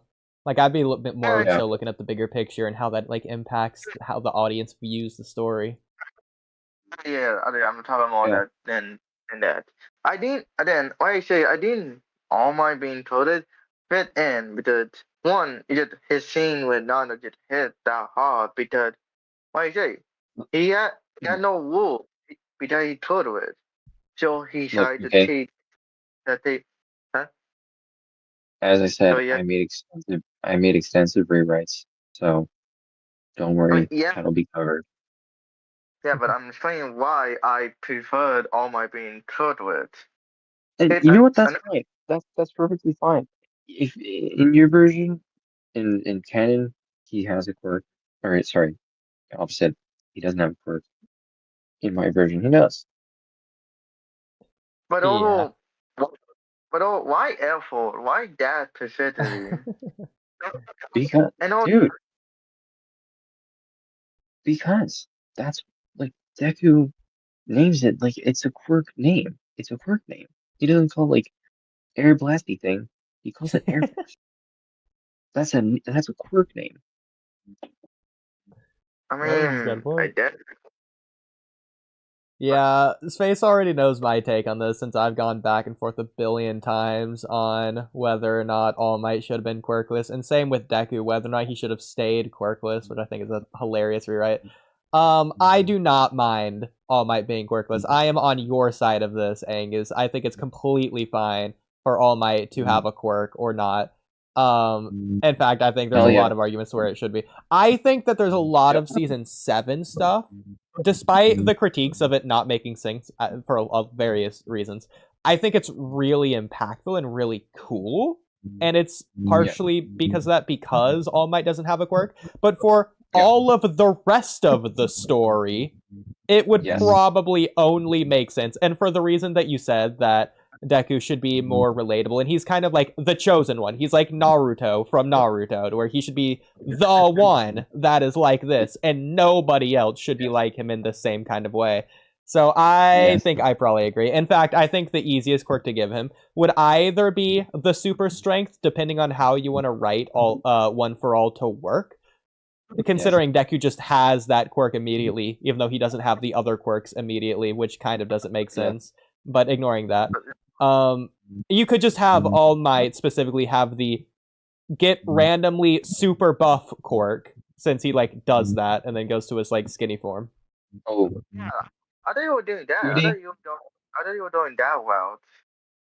Because Rudy, I one, knew you would be on my side, and my brother, I'm glad you are. My heart. I just bumped you're my man. I love you, brother. I love it. I'm- Technically, but I feel like it's a lot more impactful for episode 1 if it's revealed that his skinny form is due to his injury from All for One, rather than that just Yeah. being his normal form based on like the squirk thing. Yeah. But I think either way, it's His basically the skinny same form idea. yeah, absolutely. Plus, Mario never technically, played with- technically, you can still have a quirkless All Might regardless. It's just after he gives his quirk to Deku rather than before. So it's But then, Yeah, exactly. have your cake and eat it Exactly, too. because he will be quirkless after he gives all one Yeah. for all. you know, you're getting that idea. I always get them confused. yeah, After he I gives it completely get that. Yeah, it's easy to miss. Yeah, mix up. after he gives it to Deku, then he will be quirkless. So it still works. He's still quirkless. It's just after, it makes so much sense. It makes Yeah, when I first saw the end of season 7 with quirkless All Might with this mecha suit fighting All for One, I swear my very first thought was this is Horikoshi trolling the audience, doing a subtle nod to the people that said they preferred the story if Deku stayed quirkless. Yeah. Oh, Because it's literally a my- quirkless person fighting the final boss of the series. Yes. Yeah, that I see what you're This is saying. Yeah, funny. he was quirkless fighting the guy, yeah. One for Yeah. yeah, but all for one. Mhm. Another reason why I like the idea of All Might being tortured, it does fit in with him dying and then All for One too. See, I feel like All for Yeah. One has recency bias with All Might. It's not that All Might did anything crazy compared to all the others. To be fair, yeah, he did. But like his thing is his brother, and for whatever spoiler reasons I don't know of yet, the second user. But like All Might, I feel like it's just because it's recency bias. It's also because he became the pillar, the symbol of peace. He put things back to blah blah blah. He also is the one that like put All for One in his current state. But like he's really obsessed with All Might when he probably shouldn't be that obsessed. Yeah, He had a hate bond that is so big. Yeah. I think it might be because he was just the last one and he was like the one that got away, but you can headcanon all you want about why he was so obsessed with him. Ain't it all because All Might was so different from all the other one for you? But the weird thing about it, from our knowledge, all the other one for all the other one for you barely did anything than all for and he allied.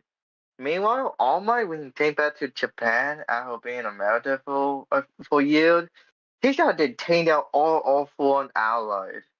Yeah. And so, It's not I'm bad just or wrong that All for One went after All Might the way he did, but especially based on how logical he is. Like at the beginning of season 7, he's talking about like, oh, I have like 100 paths, and I choose the path of least resistance. And then he's randomly gonna go fight All Might just cause he's there. It's like, I mean, I'm just the really idea. glad you agree with me, Oodie. That really Yeah. makes me happy. I did it, but all early the reason why All for One went out All Might is because what the story say Shidawari had started to affect his emotion now, so he didn't let Lot to lead now. Like he Yeah. didn't with his like he didn't That's more too with far. his emotion now. No, I He get feel it. I like mean, he wants to rush over to Shigaraki's side, and the whole thing with the emotion, it is impacting him and all that, but still. yeah. But anyway, I did it. I just wanted best Air Force to be your good idea. Yeah, the Air Force thing I thought was kind of funny. It was like very specifically and kind of random in a kind of a way. Because Deku names the quirk Air Force. That's fair. And notice there wasn't any like pick in your mind like Wait, what did you just say? No, that made sense in your head. He named the quirk Air Force because that's the Yeah, name of the quirk. yeah, but I think more people do with all my buff from being Heatfoot and not Airful, but that's so No, odd. no, that's not a quirk though. Because when he loses his quirk, he can still do it. That's I did it. clearly not a quirk. I have an I just, explanation for that as well, but that's going to come way later. I did. It It's just going to seemed like come next week. I did. It just seemed Airful just seemed artificial, like it appreciated. I have explained it. I have explained it another time. I'm not going to explain it again. I did it. I did it. I did it. Just no. If you can't tell, this is Space's freaking favorite series of all time, so he just loves it the way it currently is. I think okay. Another reason I guess is because there's no better name for it really. Like what other name are you? Because Deku gave it a name, and I'm also like I'm honoring Deku's name for I'm Yeah, being that's fair. respectful to the series. Yeah. But really, an order that Midoriya kneeling Airful that might be a topic of All Might could. Oh no, I ain't nothing, but that could be foreshadowing for Deku learning the other words. Like Yeah. yeah, but then you had for scene 4 you have Midoriya learning how to use something similar to Airful, and then later on he already dead Airful. Ooh. I mean, Well, isn't Air anyways, Force using Nana's quirk anyways, to an extent? no, it's not. It's not at all? It's Okay. no. He's And not his just quirk is just float. propelling himself. Yeah, I mean, it's basically what Bakugo does, then, I guess. Nah. Air Force. Yeah. Because actually, because Deku was inspired by Bakugo, Yeah. the way It seems. Bakugo was using his quirk. And Yeah. that always on that about Midoriya, how so all his like changes are inspired by his timing in a way. For example, Suicide is inspired by Ida and how he moves. Or I, how I or like really, I really don't get the confusion around Air Force. Like, it's such an obvious name for the quirk. uh It's so obvious. I But think just we can just move because, on to the next part of the rewrite if you want. on, yeah. yeah. So can I move on then, or? Yeah. Move on. All right. I We mean, don't it's getting late. Well, we can end whenever you want, honestly. Whatever. yeah. I'm not too tired. You're good, then I'm good. Let's go. Okay. Okay. Mm, Season all right. 3. Heteromorphs don't have quirks that cause the heteromorphia. Heteromorphs don't have quirks. For example, Spinner doesn't have the gecko quirk. He's just a heteromorph with a gecko type trait. When he was given body bulk and scale mail, those were the first quirks he ever had. And Shoji Agreed. Shoji has a quirk. It's the duplicate arms quirk. His heteromorphic traits just aid in it. So he still has the heteromorphic trait of the heteromorphia of like the he has an elongated face and the tentacle with arms type shit. Um. Um and yeah. And Tokiyami doesn't have two quirks. Dark Shadow is one quirk. This is also caused physical mutation that appears like a heteromorphic trait. Yeah. So like he just appears to have like a secondary thing. And Oh, the yeah. I get where you're coming from. Some of the changes I don't get it. Well, The general. These are changes that made sense to me, and they were written for me mainly. So if they don't make sense to you, I mean that's fine. That's perfectly valid. I don't expect it to make sense to everyone. The But spinner for one those I that completely agree with for sure. That one definitely. oh, Him Woody, being the you are Yeah. my gecko boy. sticking to the I wall, love you, Woody. absolutely, I love 100%. you, man. Maybe if you want to say that he has a similar anatomy to a lizard, then he can stick his body onto the wall, but it's not nearly as good because of his weight or whatever. So then, like, later on, Maybe like during a quirk awakening, or when All for One gives him quirks, he would give him a quirk specifically to be able to do that, to live out his life as a gecko, as he always should have been, or whatever you want to say there.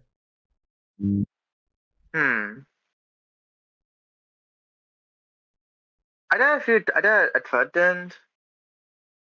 Go ahead. What about people like Hot or Muriel or Myrtle? What about just people Miria that had? Togeda? Huh?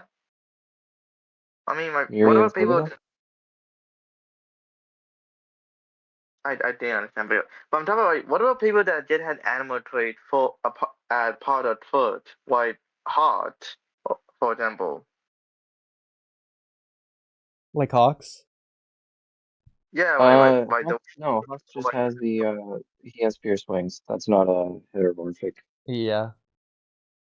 yeah, but what about Dane Otter? Who? I don't know who that is. Otter. Post them in chat. So we know who it Dane. is. Well, Space, I don't think it's the pronunciation. I think it's just that we just don't know this irrelevant character. No, I can't understand what he's saying. Well, You know it the might be heel. both. The people. Is it the Dang. Class B leader guy or whatever? Nope. I sure had a image of him. I sure had an image, but Dane Otter. Dane Otter. Dang altar? No. Dane Otter. Write it down.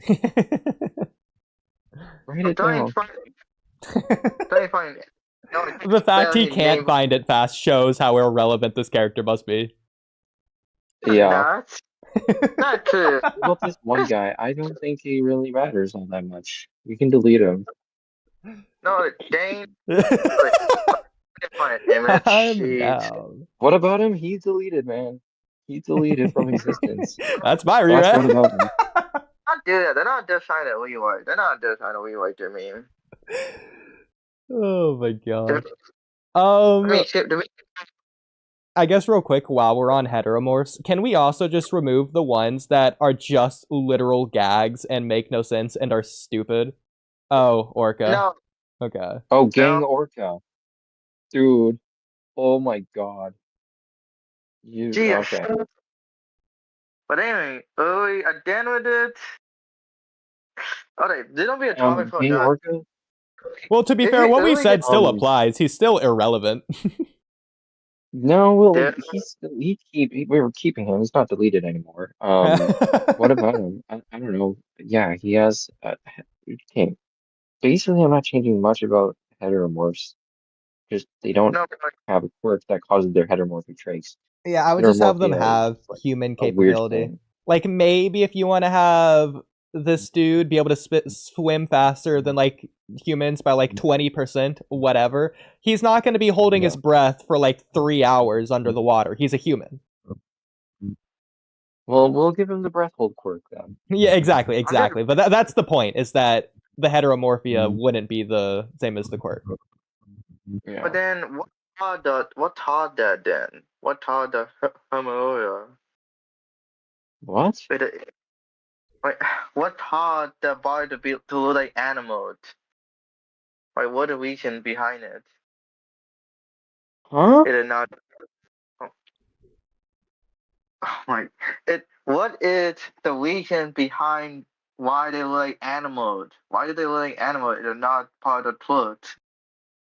Why do they like animals? Why do they look like animals? So this is going into what Why I do was they just look- saying, to where I would get rid of some of the ridiculous heteromorphs, like Comic Book Man, or the one guy from My Villain Academia that is a bleach bottle, or the wash spray hero, bottle. the washing machine. I would just get rid of these characters entirely. Probably even the goo guy from episode 1, Goo guy? the sludge monster. No, he needs to be there. We can't get rid of Well, him. he's important, but maybe change him to like a human instead of Ditto from Pokemon. No, he's gotta be goo. I understand Yeah. for the whole like taking Bakugo hostage situation, Yeah. but the freaking The Hanzo only can reason it do works it to is to be Nagato. Oh, Okay, wait, look, wait. here's what we'll do, okay? When Uh, when All Might punches him, he obliterates him and he dies and he's no more, okay? He's in Does season that work? 7. He's one of the He's not there characters. anymore. Oh, okay. That- He's That's not there. him is gone. That's funny. But Yeah. I think you could make him similar to Fat Gum. Would probably be the best way to make it the same concept, but he's human. But by the way, I love Fat Gum. Fat Gum's the GOAT. He's cool. No, we already have Fat Gum. Fat Gum. Well, We this already is have a villain Fat Fat Gum. Gum. His name is Fat Gum. Okay. but yeah. You know what I'm saying? But you Yeah, do but agree. look. Get rid of Comic Book Man, Washing Machine, Yeah. and Bleach Bottle as characters. Yeah, we can get rid of them. Yeah. Yeah, those They're are not human. Why were you right? They're gone. Uh, They're not even there. Who are you Exactly. talking about? I don't even know who you're talking about. They're not even. Who? I like 1B. These characters don't exist. You made them up. Exactly. I wish. Yeah. The power team. We beat the best. He literally. Not even that. Yeah. But then we can talk about that topic another day. But I don't agree on that. Okay. Basically, the way it works is like heteromorphs as they are in the canon series. It's just how they work in mine, but they don't have quirks that cause their heteromorphia. It's just like it's just think of it like a secondary power system. Yeah. So they You know, like how in some series they have like the main power system and then like a weird secondary thing. That's that. Yeah, I agree. Oh, and also I thought of this was something I thought of a while ago, which is like when quirks are introduced, they're introduced with like Deku. He doesn't have the pinky toe thing, like the streamlining of the body. There's already evidence in this series, so that yeah. it's just like there's already weird bodies, weird stuff going on with people's bodies. All Might, um, foreshadowing. I mean, I think it's inconsistent anyway, since in real life, business, half the it's quirks would foreshadowing. be like half the heteromorphs would be seen as cool. They wouldn't be They wouldn't be anything. They'd be the highest in society, not the lowest. That's a whole other can of worms right there. The whole point of like their whole like war in the war is like they're treated as like another race. Well, what's the whole deal with races? It's like they're Racial? you know what I mean? Like if Yeah. it's from their quirks, then they're just like every other quirk haver, right? They're just Exactly. they have a quirk that just shows on their body, whatever. Oh, But if wait, their heteromorphia is like it's not from a quirk, then they're not like the quirk. They're a different thing. Especially if we're They're going to different. discriminate against people without quirks. Well, in canon, if their heteromorphia is a quirk, well, there you go. They're not the target. Exactly. You can't discriminate against that. But in my version, you can. So it works Exactly. perfectly. Exactly. so Dude, the three I'm a genius. I should have wrote the series, man. I don't know what Cohen and Morgan should have been doing. They should have hired me. I don't agree. be Aaron. Don't be for yourself for that. That was all a joke. So the three type people. I know Oodie got my back. Yeah. Hey, don't be like that. I'm not an enemy here. They have responders. Oh yeah. Anyway, So I thought of another change. Yeah. When the students go through a provisional license test, they're at school while on break. Yeah, this is something I would like to change. But I think the school is constantly monitoring them. There's a curfew. They aren't allowed to go on summer vacations. They built dorms of security, as Oa even said that he'll be watching Midoriya. It's like a micro police state. So that's all something I would change. Obviously, is like that needs to be changed. Yeah. I mean, for me, the provisional license exam, all the school arcs of My Hero Academia, even though that's like half of the point, since they're like half the arcs anyways, they're important. But at the same time, it's crazy how they can be both important and so irrelevant at the same time. They don't matter, but they're important. I know, it's crazy. It really is weird. Yeah. It's weird.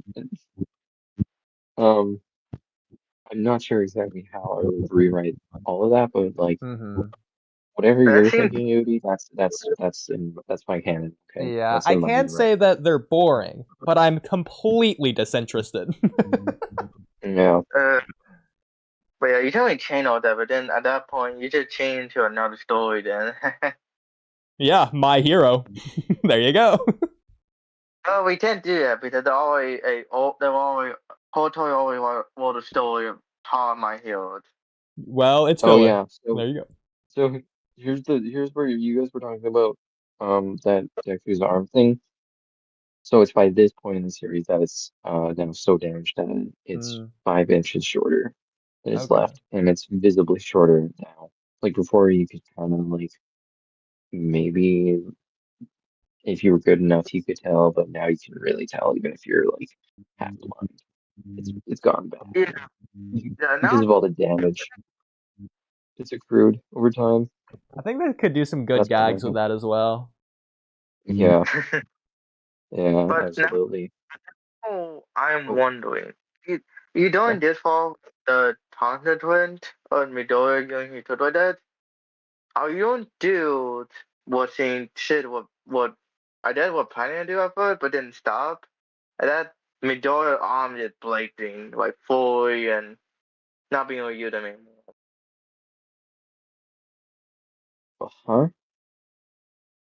You know how in scene Dream, like the doctor told Midori, like, if you 100% are you told a dent in both arms, then your arm will be just done. Your arm will be like used to it. Yeah.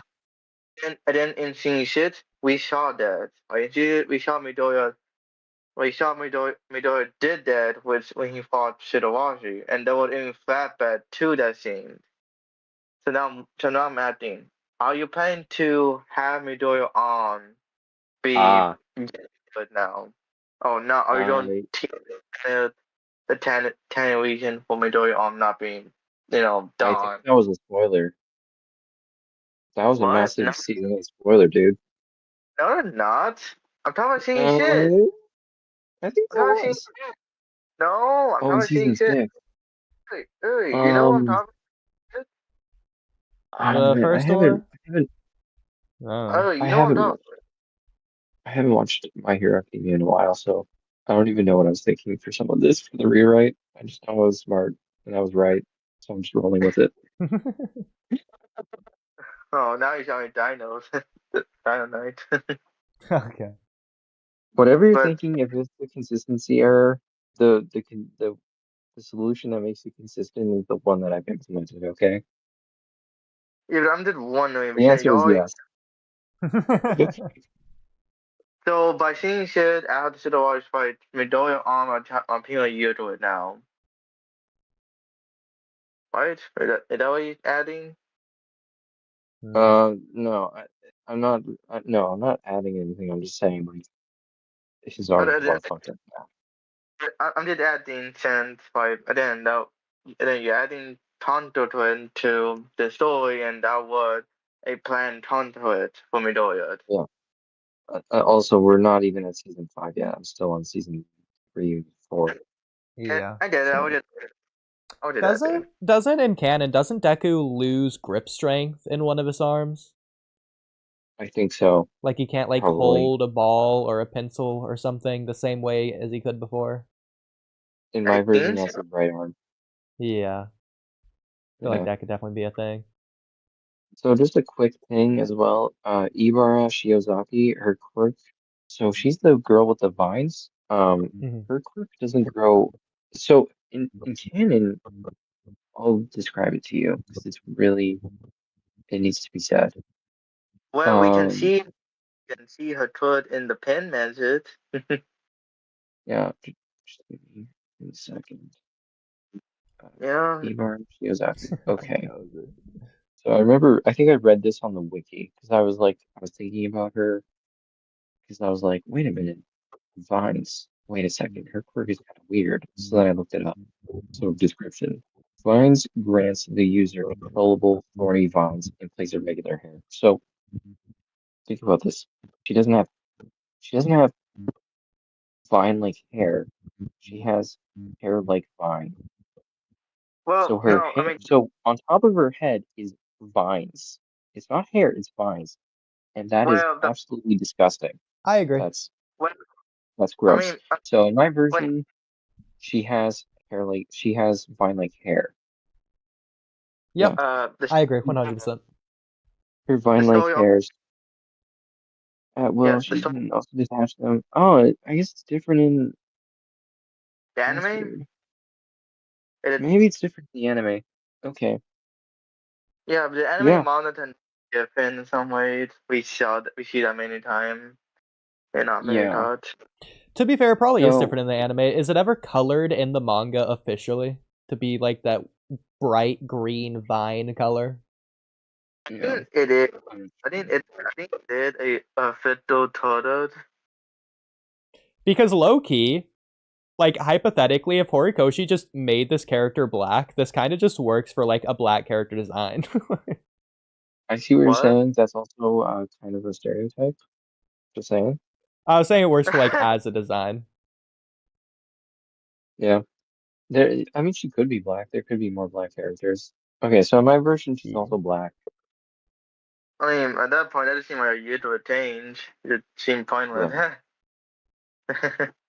Yeah, anyway. and again, she has vine-like hair, not hair like vines, because hair like Yes. vines is gross and disgusting, and we're not about that life. The anime mate. Yeah. Also in my version, I'm gonna put this out there. Best Genius died from All for One Yes, attack. yes. I hate that Yeah. character with a passion. Literal worst character Yep. in the show. Thank you. Yep. You're very Let's welcome, man. I go. did this for you, man. I precogged it. I knew Let's you would agree go. with that. I You're precogged it, officially so my yeah. favorite guest. Oh, Uh, we're like besties, man. Yes. Sir. wait. If I had Veggie die in scene 3, Whenever I think I grouped in some season 4 stuff in here as well, I just didn't delineate it. I forget exactly when he took that massive injury. You know the scene where he should have died. That's when he scene, dies. yeah, scene 3, but then All for One. Yeah, I would Yeah. either have it to where he dies against All for One in season 3, especially if he's like the rank 3 hero at the time. Then that sort of hypes up All for One. Yes. Since he Yes. just effortlessly exactly. killed He number 3. killed the rank 3. Are you kidding me? Are Yeah. you kidding? So I would either do wait. that, or I would have Exactly. Hawks actually kill him when he brings him to Dobby in like season 5 or whatever. I did think about that, Mhm. but That one I might be a ultimately little bit feel- overboard because like is Hawks really gonna do that just to pretend to be a bad guy for like a week longer? I don't think so. So Yeah, maybe yeah, he no, wouldn't do that, but at some point in time, Dobby figures out the truth and then he kills Best Jeanist. yeah. Because like as well, I feel like the only person at the time in season 3 who should be able to withstand All for One's attacks should be All Might. Mhm. And the fact that Best Jeanist just did it, it was like, what? This is Best Jeanist. This isn't fucking All Might. Get out of here with this shit. No, he I dies. agree. Hell yeah, Would be Oodie, I fair. think you would. You're my bestie. Agreed. Yeah, but would be fair here. All for One, like we're not doing that serious, and also like get Benny the what in a Toma again, like one Benny in a Toma or something, and Jet in Singapore who are Jet doing better, and ain't he still injured now? Like he's still like having fully healed, it's still hurting him badly, right? But Space, hear us out. Or he could just die. Yeah? Get it. Yeah? I didn't reason for it, for why he didn't get died and All for One. Well, what if All for One just has an anti-pants quirk? It just Yeah, what if he has one-shots him. actually like anti-fabric quirk? Yeah. And he Low-key, incorporated that. I do think Dobby's a terrible matchup for him for that reason. So Dobby unironically could have killed him in season 5 or 6 if he found out. I think that is a pretty cool reason. Especially if Dobby's pretending to be weak inside the villain league or whatever, and like Hawks and Best Jeanist didn't know that, so it's like a reveal that Dobby is someone important and really, really strong when he kills Best Jeanist. That could work. Yeah. That's not bad, but I just feel like he should have died too, all for one. I agree. No, I do agree. Yeah.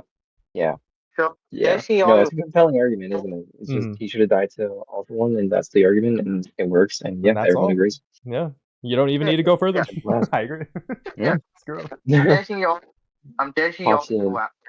in, kills Best Jeanist, doesn't elaborate, leaves. Not yet. My anti-input. I haven't used this in 100 years old. Yeah, sorry, Space. You're just not winning this Best Jeanist argument. Yeah, you're not. You've got two anti-Best Jeanist against you. Let's go. Yeah. Yeah, we're doing the Goku Vegeta fist bump against Becca Cooler right now. Oh yeah. Oh yeah, I got another one too. There's that one, but then there's Oh, there's I another don't one. think I even have. I gotta like search. I don't know what other one there is. You might see. So, But yeah, no. but y'all why any issue to bring up later on in my seeing shit, right? Yeah, I know there's some problems, but you know what? Just deal. Y'all Just fill in the blanks. is right? For the record, I have officially hated on Best Jeanist 30 times over the course of the My Hero Academia career. Goat shit. It's goat shit. The only reason why Bad Gina did not just like my really hatred for Bad Gina it did not justify at all. Some of these comments are funny. I wish Bakugo did die just so Jean can suffer. Just crust over Jean. Well, let me ask you this then, Oodie, what do you think of Bakugo? I don't have strong feelings either way, but I'm guessing that you do because you're assing. Don't tell me. Honestly, I also don't really have strong feelings. I think he's cool. Why do we agree on everything? We're the same. This is the best. Oh my god. Good, bro. Funny. Yeah, Chef Blaine show. Oh yeah. We should have met long ago, man. For sure. I found my soulmate and you found yours. We're literally soulmates, man. Literally. But Literally. I know why you're adding early the Bakugo curtain. I don't know if you've seen Team 4-Star at all, but Space was showing me a My Hero Academia abridged they did with obviously with My Hero Academia. It was one of the scenes was something witty. What's that? It was something witty. Yeah. Oh, okay. Well, I think it might have been both because this is definitely a Team 4-Star that did this one. I know Something Witty did do a My Hero Academia one. I actually haven't seen that. I've only seen their Sword Art Online, which, by the way, was better than the original. But ignoring that. Yes, absolutely. Yep. So, it was a hilarious clip of Team 4-Star. It was Bakugo just shitting on Deku. And then someone else in the background was like, "Oh my god, he's such a deep character." I know what you're talking about. Yes, I know the scene. Yeah, it's from I think it's a clip in Dragon Ball Z Abridged. Yeah. They do a parody. Oh, that had me wheezing. Yeah, that was good stuff. Yes. I'm just gonna mention one more quick thing, and then we're gonna be that's it for my reread for now. But we can go on after that. I'm just done after that. Yeah. Well, again, I think so season 6 is like the cutoff point for when My Hero Academia was bad to when it gets good. So yeah, it's a perfect time to cut it off. This last change is another thing is I want to slightly change Bakugo's quirk, and that's why I asked you about Bakugo. So the Oh, way that's it works is that he emits nitroglycerin like sweat, and he inherited this quirk from his father. But he also has a detonation quirk that allows him to ignite anything in the palm of his hand at will. And this is the one he inherited from his mother. So Mitsuki's quirk it only allowed her to ignite other things in her hand, like cans or paper or whatever else. Her sweat wasn't explosive though; it was just normal sweat. So yeah, his is also a 2-for-1, and it's like sugar. So yeah, You know, I never thought about it.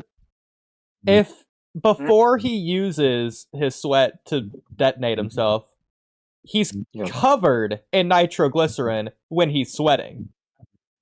yeah. yeah. So an enemy could take advantage of that and just They could blow him up. lighter. Yeah. They could burn him up, That's yeah. so stupid. I can't believe that was never used. Okay, For so obvious he has reasons, he would a die. But he has a third secret quirk, which is like explosion resistance quirk. I wouldn't have his sweat be nitroglycerin. I would just have him have one quirk. He can explode his sweat. Well, so here's the thing is like I think it's cooler because Doomsday quirk theory, man. No, I get also that. just I like get that. Honestly, I for the same reason that you said Vine Girl is gross, Bro is sweating. That's his yeah. that's half his power. Like that's gross. Oh, I'm he does also have normal sweat. I'm That's true. confused. I'm Yeah. confused. So Okay. Boruto is just one. It's just a fusion of the two. It's a combination of the two. It's not two different Yes. foot in him. It's a fusion. And You know all what? If in your head it's just one quirk and it's actually unchanged, that's fine. yeah, because I always that's how I always viewed it. I always just viewed that one foot. It just combined Yeah. into one foot. This is Yeah, why you can headcanon for my rewrite as well. But the things I'm firm about Bathshena's death and All Might has a quirk. I'm firm on those. I mean And there's only most other all this things, but go ahead. About the third toy, you said that meant to be explosion or resistance. I think that better. I think it'd be better to just keep it at just. Well, I didn't keep it, but I think be better if you made it into just. He probably able to handle better than most people because he was born with the powers. I would like that idea. Yeah. Like, most people that are born with a certain foot, they're able to resist it for a matter of time, but they're not immune to it. For example, Endeavor, they will have the flame until he start overheating himself and they start past his limit. Honestly, Another I would just another change it to where it's not his sweat that explodes because I just think that's gross. That's a little bit tacky. It's a little bit much as well. Just extra. Just have him be able to just make explosions from the palm of his hand is the simplest way. Or if you want it to be a part of him, have it be like his dead skin cells or something. There you go. That's easy. the Hello, reason that I'll tell you one thing. Go ahead. no, I'm just saying that ad glow, that's very glow too. So that's very glow too. That's thin, ew. Okay, but it's Yeah, that is just also better. It just makes more sense to me. the reason there is another reason I thought of for doing it like this is like I liked the idea that because I specifically deleted Izuku's parents having quirks, I was like, well, you should probably give oh yeah, I could give Bakugo parents. I could give them quirks. So I like the idea that I like the idea that his dad had the nitroglycerin like sweat, but it was kind of useless, and he needed to complete it. So he found Mitsuki, and she completed it. And another thing is like you could consider it a quirk marriage, and it pretty much Yeah. is. Yeah, so And similar so to I think Endeavor. and that does parallel Shoto, you know. Especially since they have that moment, and it might be season 6 towards the end, where Todoroki and Ida are talking about like, oh, your family is completely different than mine, and then Bakugo talks about Dabi as well. And that's when you first hear about Todoroki wanting to eat udon with Toya. Yeah, the food always been in the Toyota part line. Food, that type of food. The noodles. Yeah. Well, but also it just doesn't make sense if the sweat thing is like what he uses to explode, because he needs to sweat first. So unless he's just constantly sweaty, he's always walking around with sweat on him. He has to get sweaty first. He can explode other things. He can store it, I think, in his like clothing, which is even more gross, by the way. But ignore that. That is pretty gross. Yeah. No, he can explode other things. Like he still has his mom's half of the quirk. He just prefers to use his sweat because it's built in. Yeah. And plus, like the hotter he gets, the more he sweats, the more firepower he has. Mm-hmm. Yeah, with why he went full armored in the final world because more sweat. I don't know. Maybe you could have it be to where he's like exploding the oxygen in the air, or he's combining something else to combine with the oxygen to explode it. Isn't that something like hydrogen and oxygen? They combine together, they explode. What is it? It's something like that. Tell more a truth awakening. The time more a truth awakening. It sounds really bloodstained. The time more a truth awakening. I don't know. If he could just like spawn an explosion out of his hand, and it's cooler. It's fine. So I just realized something about your rewrite. In your rewrite, you didn't take anyone's personality. With I didn't apply it. I didn't what? No, you don't. In your rewrite, you didn't change anyone's personality. But I liked. Well, there you go. Oodie, did you catch that? Yeah, you didn't change anyone's personality. Oh no. Yeah, I love everyone's personalities. They're all great. Yeah, I didn't. Well, besides Best Gene, super killing, but you know. Actually, I made Best Gene is even more like despicable. Like he's super prideful and he's like just an egotist, and he's a misogynist as well. He hates women. I agree. What the heck? Yeah. He's also racist. He's probably the one that leads the charge against the heteromorphs, if anything. And his hairstyle is inspired by Trump. So he's actually MAGA as well. Yeah. So. Wow. In fact, he's probably the one that led the villains to their uprising in the first place. Yeah, he's actually super pro-immigration, but like, or anti-immigration, but to like a bad. Yeah, he's all of the problems with society. Everything Shigaraki wants to destroy, he's all of it. He's actually the reason Shigaraki does what he does, because he wronged him, and he was like, "Fuck this guy in particular." So yeah, he's all of the bad. Why did I hate that genius for? Jeez. He deserves it. I don't even really hate him. I just didn't like that he survived that. I love hating him. Like, I do kind of hate him though. The hating is Let's go. If I hear one more stupid pants joke out of that man, I'm dropping the series. Yeah. Oh God. Oh dear. Please don't make that a promise, because season 8 will be. Yeah. I got you. But I do like that you didn't change anyone's personality, because many times in real people people change the personality of Taylor, but not a lot of times do badly. For example, a Dino Knight, not to rewrite, but he changed the personality of Taylor, to me, it's not done well. Yeah, but I like.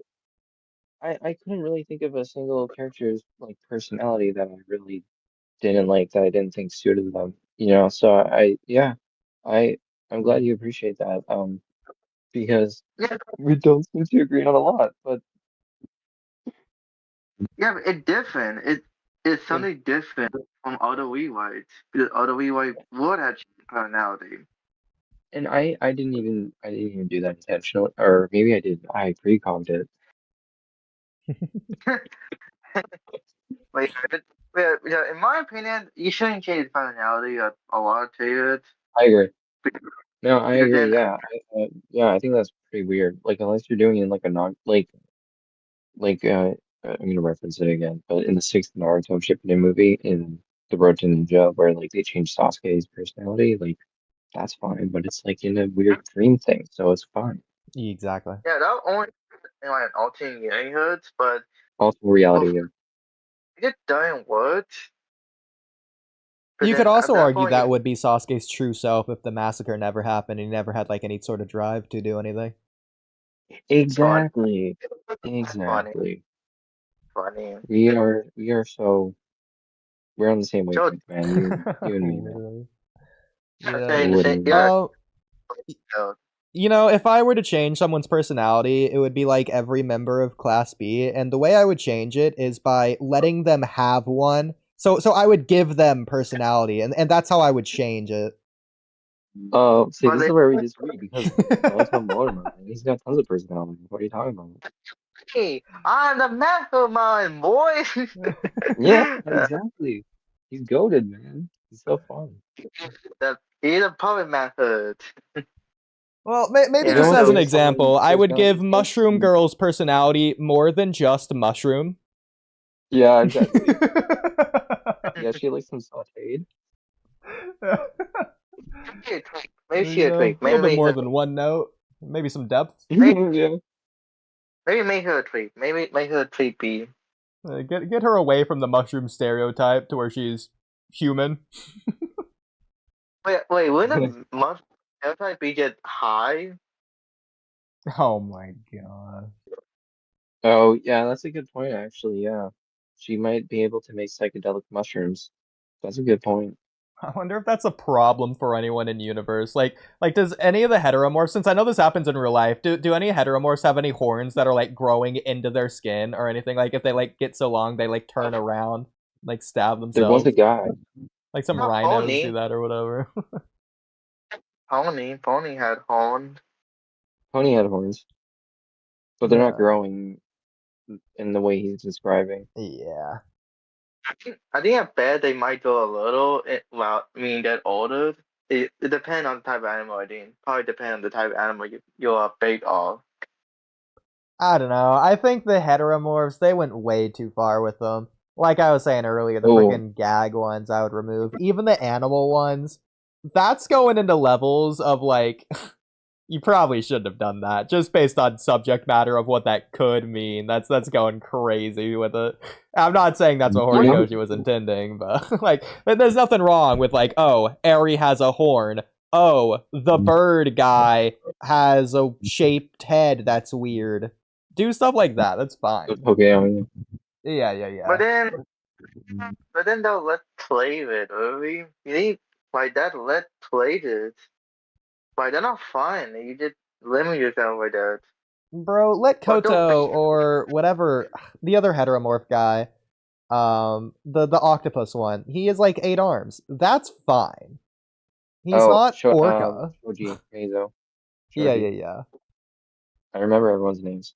Yeah, I do not. don't So. I don't actually, but I feel like I do. Hey, I sometimes forget to your name. I do forget a lot. To be fair, I more so remember names only when I respect a character. So like repetition does Yeah. nothing for me.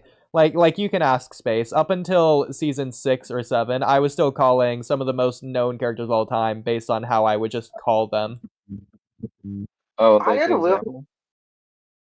Midnight and Night Eyed. Yeah, no, He I did- mix those up all the time. To be fair, I think that was just my brain being my brain. But for example, for Toga, I just didn't bother memorizing her name until like Yeah. the end of season 6. Like up until then, That's she was funny. Stabby Girl for me. Yeah. Yeah. I didn't realize No, something too. For me, I remember Night Eye very well because his name is similar to Nightwing. I love Nightwing. He's the goat. Night Eye is a dit. He is a jet. He is a jet. I do hate his ass. He deserves it. Night Eye deserves to die.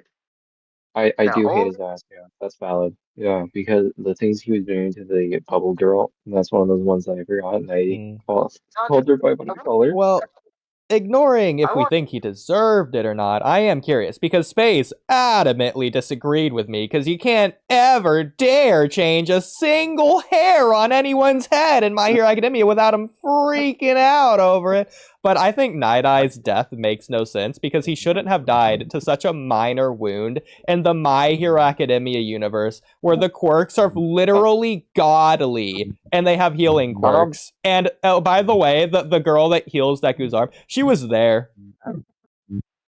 But you see, I think Ted stomach is too far.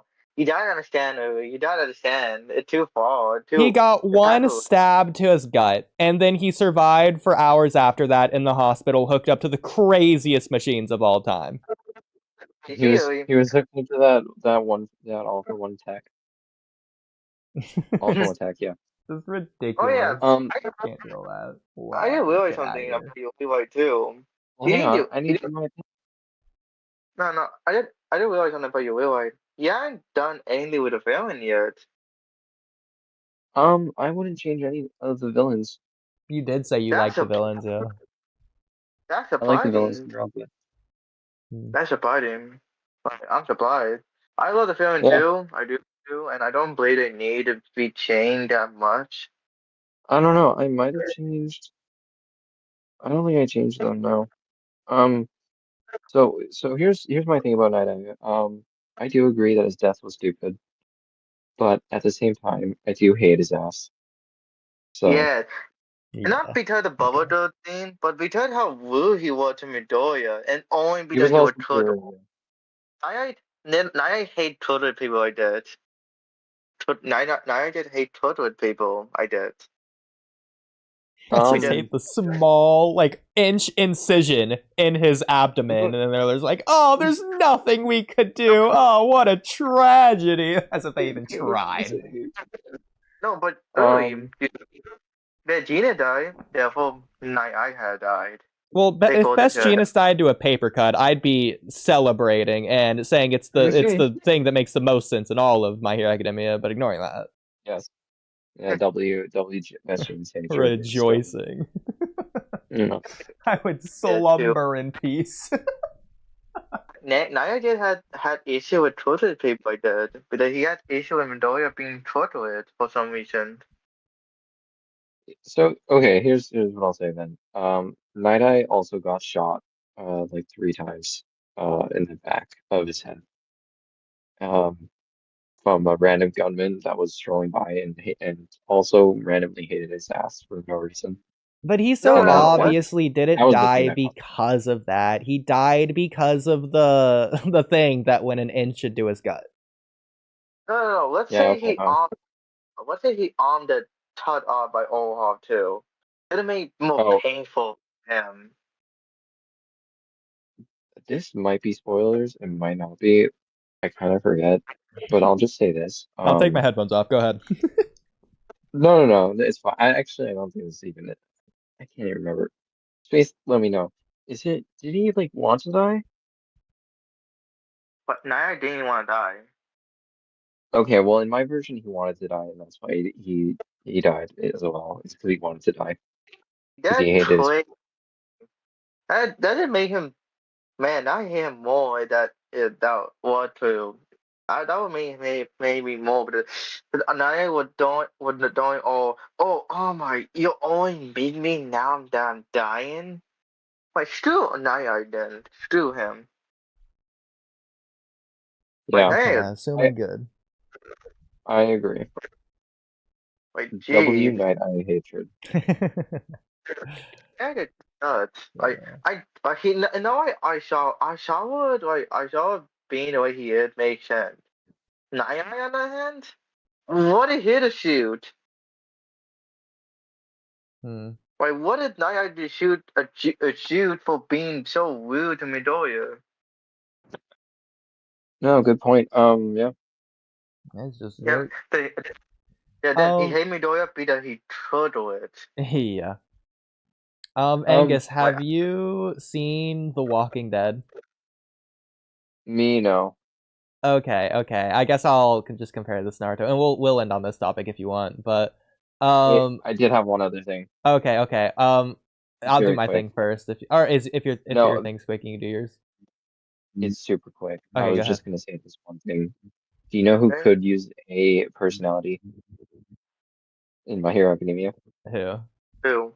Vlad King. He could use a personality. I All right, continue. agree. Exactly. Yeah. Exactly. Ooh, that's right. Yeah. Anyway, you do too what you do, don't say early. Okay. So it'd be a lot easier if you've seen The Walking Dead, but if you haven't, that's fine. I'll just use Naruto. So let's just say Madara is right in what he was trying to do, for the sake of this. Regardless if you think he was or wasn't, let's say the series makes it out to where he is right. Okay. So Naruto and everyone stopping him for the reasons that they are, that's fine, and the show can present them doing that as good as well. I think that's all fine. So taking that concept over to My Hero Academia, the Doomsday Theory, from everything we've seen, overwhelming amount of evidence to say it's likely true. We agree with it. Okay. I'm not saying that the villains were trying to stop the Doomsday Theory and the heroes were trying to let it happen or anything like that. Obviously, that's absurd or ridiculous. But She might stop the theory. She might also what time stop the theory himself after it. yeah, All For One probably would have tried to do something. But the villains were the ones presenting the ideas. Let's just say, for the sake of simplicity, the villains were trying to stop the Doomsday Theory. And the heroes were trying to stop the villains. Maybe they were going to try and find another way to stop it or whatever. I get the impression from season 7 that obviously, I don't think it's a spoiler to say that the heroes are going to win and the villains are going to lose. But I'm guessing the Doomsday Theory just isn't going to be addressed to where the way the series is left off, it's implied in the future the Doomsday Theory is going to happen and or be a problem. Ain't that Attack on Titan? That's how I Attack on Titan. I don't think that. Well, you could argue that's similar to Attack on Titan's very, very ending, but Angus hasn't seen that. But ignoring that, I've been spoiled. I've been spoiled on Attack on Titan. You probably haven't been spoiled on technically this because it's a really niche thing. It's the after credit scene, literally, of the series. Oh, I haven't seen that one. No. So if you want, I could just spoil it. It's not really a big deal. It doesn't really change anything. Go ahead. So the idea is obviously that the good guys win, and they achieved peace in the current time at the end of the series or whatever. And then the after credit scene happens, and you flash forward 80, 100, 200 years, whatever it is, and the world is at war again. Oh, really? Yeah, and people obviously use that to say, "Oh, look, it was pointless. It was futile. They didn't change anything. They didn't they didn't achieve an everlasting peace. Oh, they must have failed at some point in their life." Blah blah blah, stuff like that to say, "Oh, look, there's another reason that the ending's bad." But I think that's you could. Really funny. That is funny, but I think you could that's apply that to My Hero Academia in an interesting way. Obviously, I haven't seen season 8. I don't know what they say about it, if they say anything at all, to address it from the hero's side, of if they're going to do anything about it. But the heroes defeat the villains, who were seemingly the only ones capable of maybe finding a solution to it. So it's kind of funny to imagine, in the long term, defeating the villains might have actually been the wrong move. I mean, Mori did All For One. All For One was the only useful one. But he was able to take for it and all that. Yeah, I'm obviously not saying the world would have been glamorous under the villains or anything. Shigaraki wanted to literally destroy the world. So ignoring that aspect of it and looking at the other aspects of it, when it comes to specifically the Doomsday Theory. He did All For One point of view. That's really funny that the world went to shit again in Attack on Titan. That's good. That's good stuff. That's funny.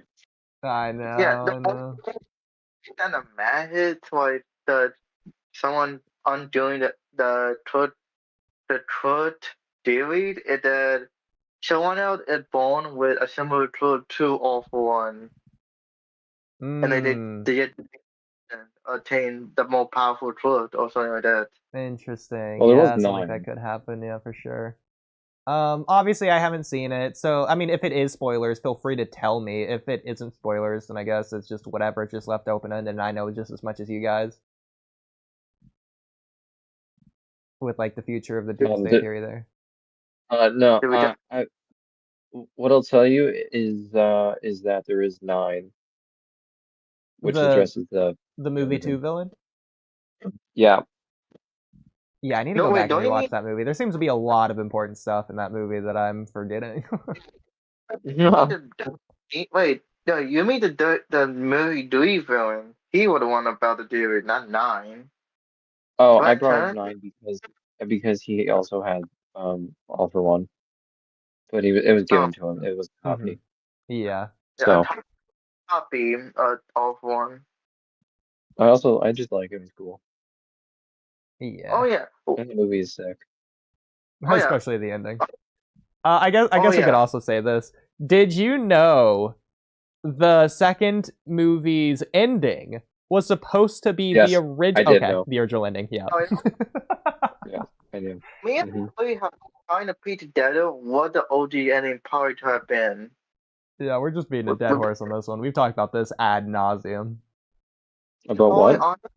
The I've been holding original on ending. to interviews for a while about an interview to talk about what a part of the OG ending was going to be. I'm planning to post it after earlier done with scene 8. So then early can see what part of the OG ending was going to be. Mm. Yeah, I've been holding on to the interview for like month now, probably a whole year. Yeah, I'm gonna be starting season 8 real soon. Oh I'll yeah, Oodie, probably be the end of the week, maybe. oh yeah. you know who you Speaking, remind me of? What's up? You remind me of Rhodey from movie 3. You're like him, and I'm like that. oh yeah. Yeah. You Speaking and of me, bro. movie, oh yeah. Speaking of movie three, that movie had the motivation potential. Yeah. Do you know why I think I like that? all the movies. They're good. They're really No, good. but you know I was why I think pleasantly movie. surprised. No, but do you know why I think movie three had the motivation potential? You know why I think that? Why? Why? Simple. The main filming group of movie three it motivates a cut with people. And they don't do anything with it with our main team who we're cut with. I mean, that's just not true, but whatever. What do you do? Main Midoriya, trio, they get a fight at the end. So, yeah, but something I would love it seems Flat Turn trying to have Midoriya join them because he uh, would cut with. He will understand because the whole point of 23 is that Twitter people are man, they're like like they're like pale being. Tut are just disease. No, flat people it will wasn't meant to happen. It wasn't meant to be. Bible love it because well one, do you realize that Midoriya doesn't have a moment where a villain trying to have him join them? Do you realize that? In Yeah, but I in realize that. in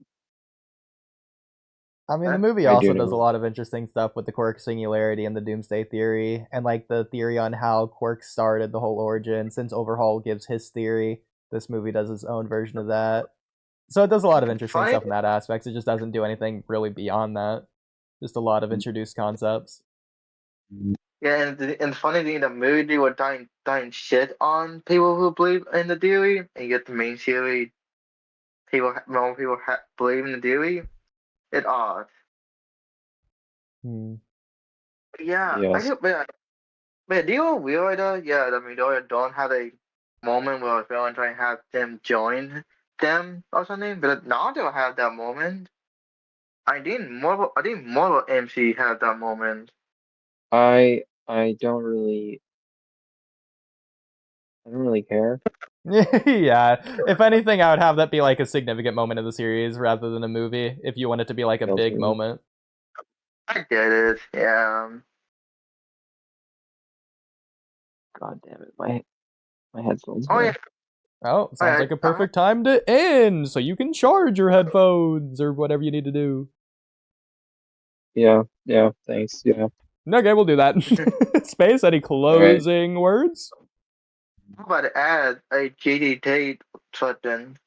Well, we could definitely cover that in a JJK stream. I'm not sure when it'll happen. You guys haven't done JD Tate for a We while. are planning. I told Kamui today. Season 3 of JJK started. Actually, I know that because Angus told me that last night. So we're probably gonna do a JJK stream really soon. Actually. I thought Tommy wanted you to read the manga first because it's so bad or something. I don't know. Tommy just whining. Yeah, but with season Tom- 3 coming out, I feel like it's a really good time to cover JJK again. I just feel like Tommy just whining. Well, we'll have to talk about that with Kamui next time on the Walky Talky podcast. And I might not watch this season, but I hate hearing my own joints. And thanks everyone so much for watching. I'll just do a normal outro tonight, just keep it short and simple. And over and out.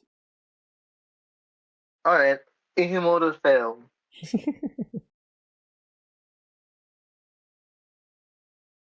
And because of the YouTube delay, I let it